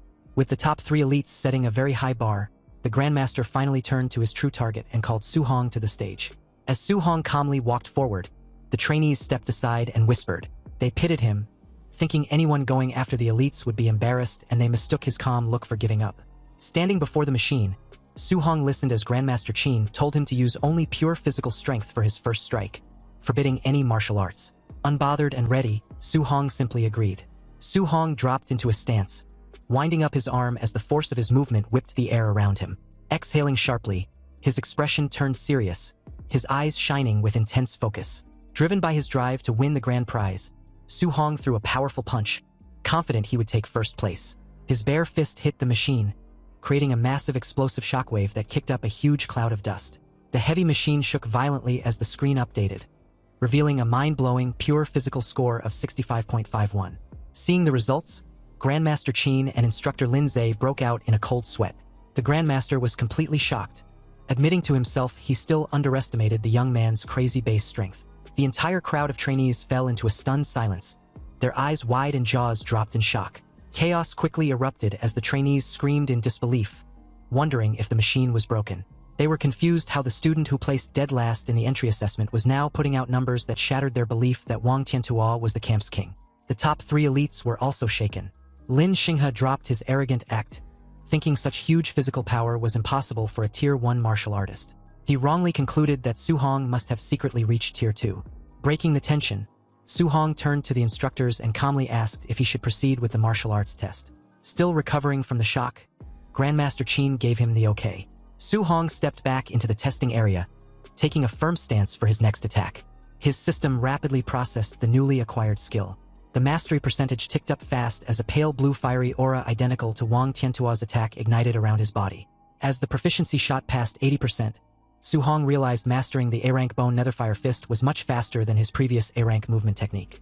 He felt the explosive skill perfectly suited his fighting style. Watching Su Hong gather power, Instructor Lin Zhe wondered out loud how high the final score would go. Knowing Su Hong came from an ordinary working-class family, Lin Zhe assumed he didn't have the resources for anything higher than a low-rank martial art. Grandmaster Qin narrowed his eyes, sensing the strong elemental energy radiating from the trainee. He corrected the instructor, stating that based on the intense aura, the technique was definitely not a low-level martial art. Su Hong's system chimed as his understanding of the Bone Netherfire Fist hit 100%, officially mastering the technique. His eyes flashed with glowing energy as the process completed. He casually summoned the pale blue flames around his fist. The crowd immediately recognized the aura and went crazy, completely confused how Su Hong secretly learned Wang Tiantuo's exclusive martial art. Eager to test his new A-rank attack, Su Hong dropped into a fierce combat stance. He launched forward, slamming his blazing fist into the testing machine with a massive impact. The explosion was massive, creating a shockwave so powerful it blew the trainees backward. Struggling against the wind, they screamed in terror, noticing the force of the strike was much greater than Wang Tiantuo's. As the dust cleared, the screen showed an unbelievable score of 9,013.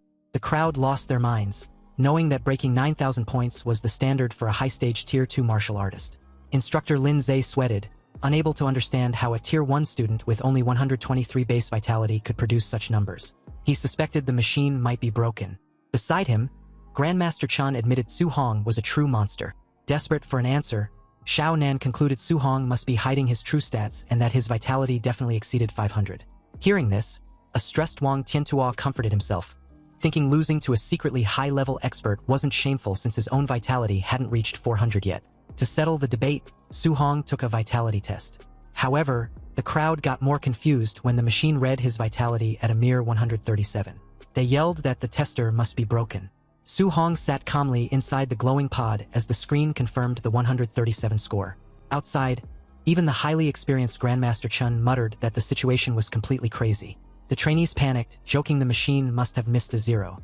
They were terrified by the reality that Su Hong was just a Tier 1 martial artist, making his 9,000-point output a crazy miracle. As the pod opened and Su Hong stepped out, Grandmaster Chun gave him an intense stare, very curious about the boy's secrets. Restoring order, the Grandmaster told the stunned crowd to back away from the machines and announced the start of the final phase, the practical combat tournament. He explained the rules with a smirk, stating it would be a challenge system where trainees could pick their opponents. The final winner would secure first place and the grand prize of an A-rank martial art. Instantly, an eager shadow fell over Lin Xing's face as he called out to the Grandmaster. Holding his closed folding fan, Lin Xing stepped forward and pointed his finger at Su Hong, boldly declaring his intent to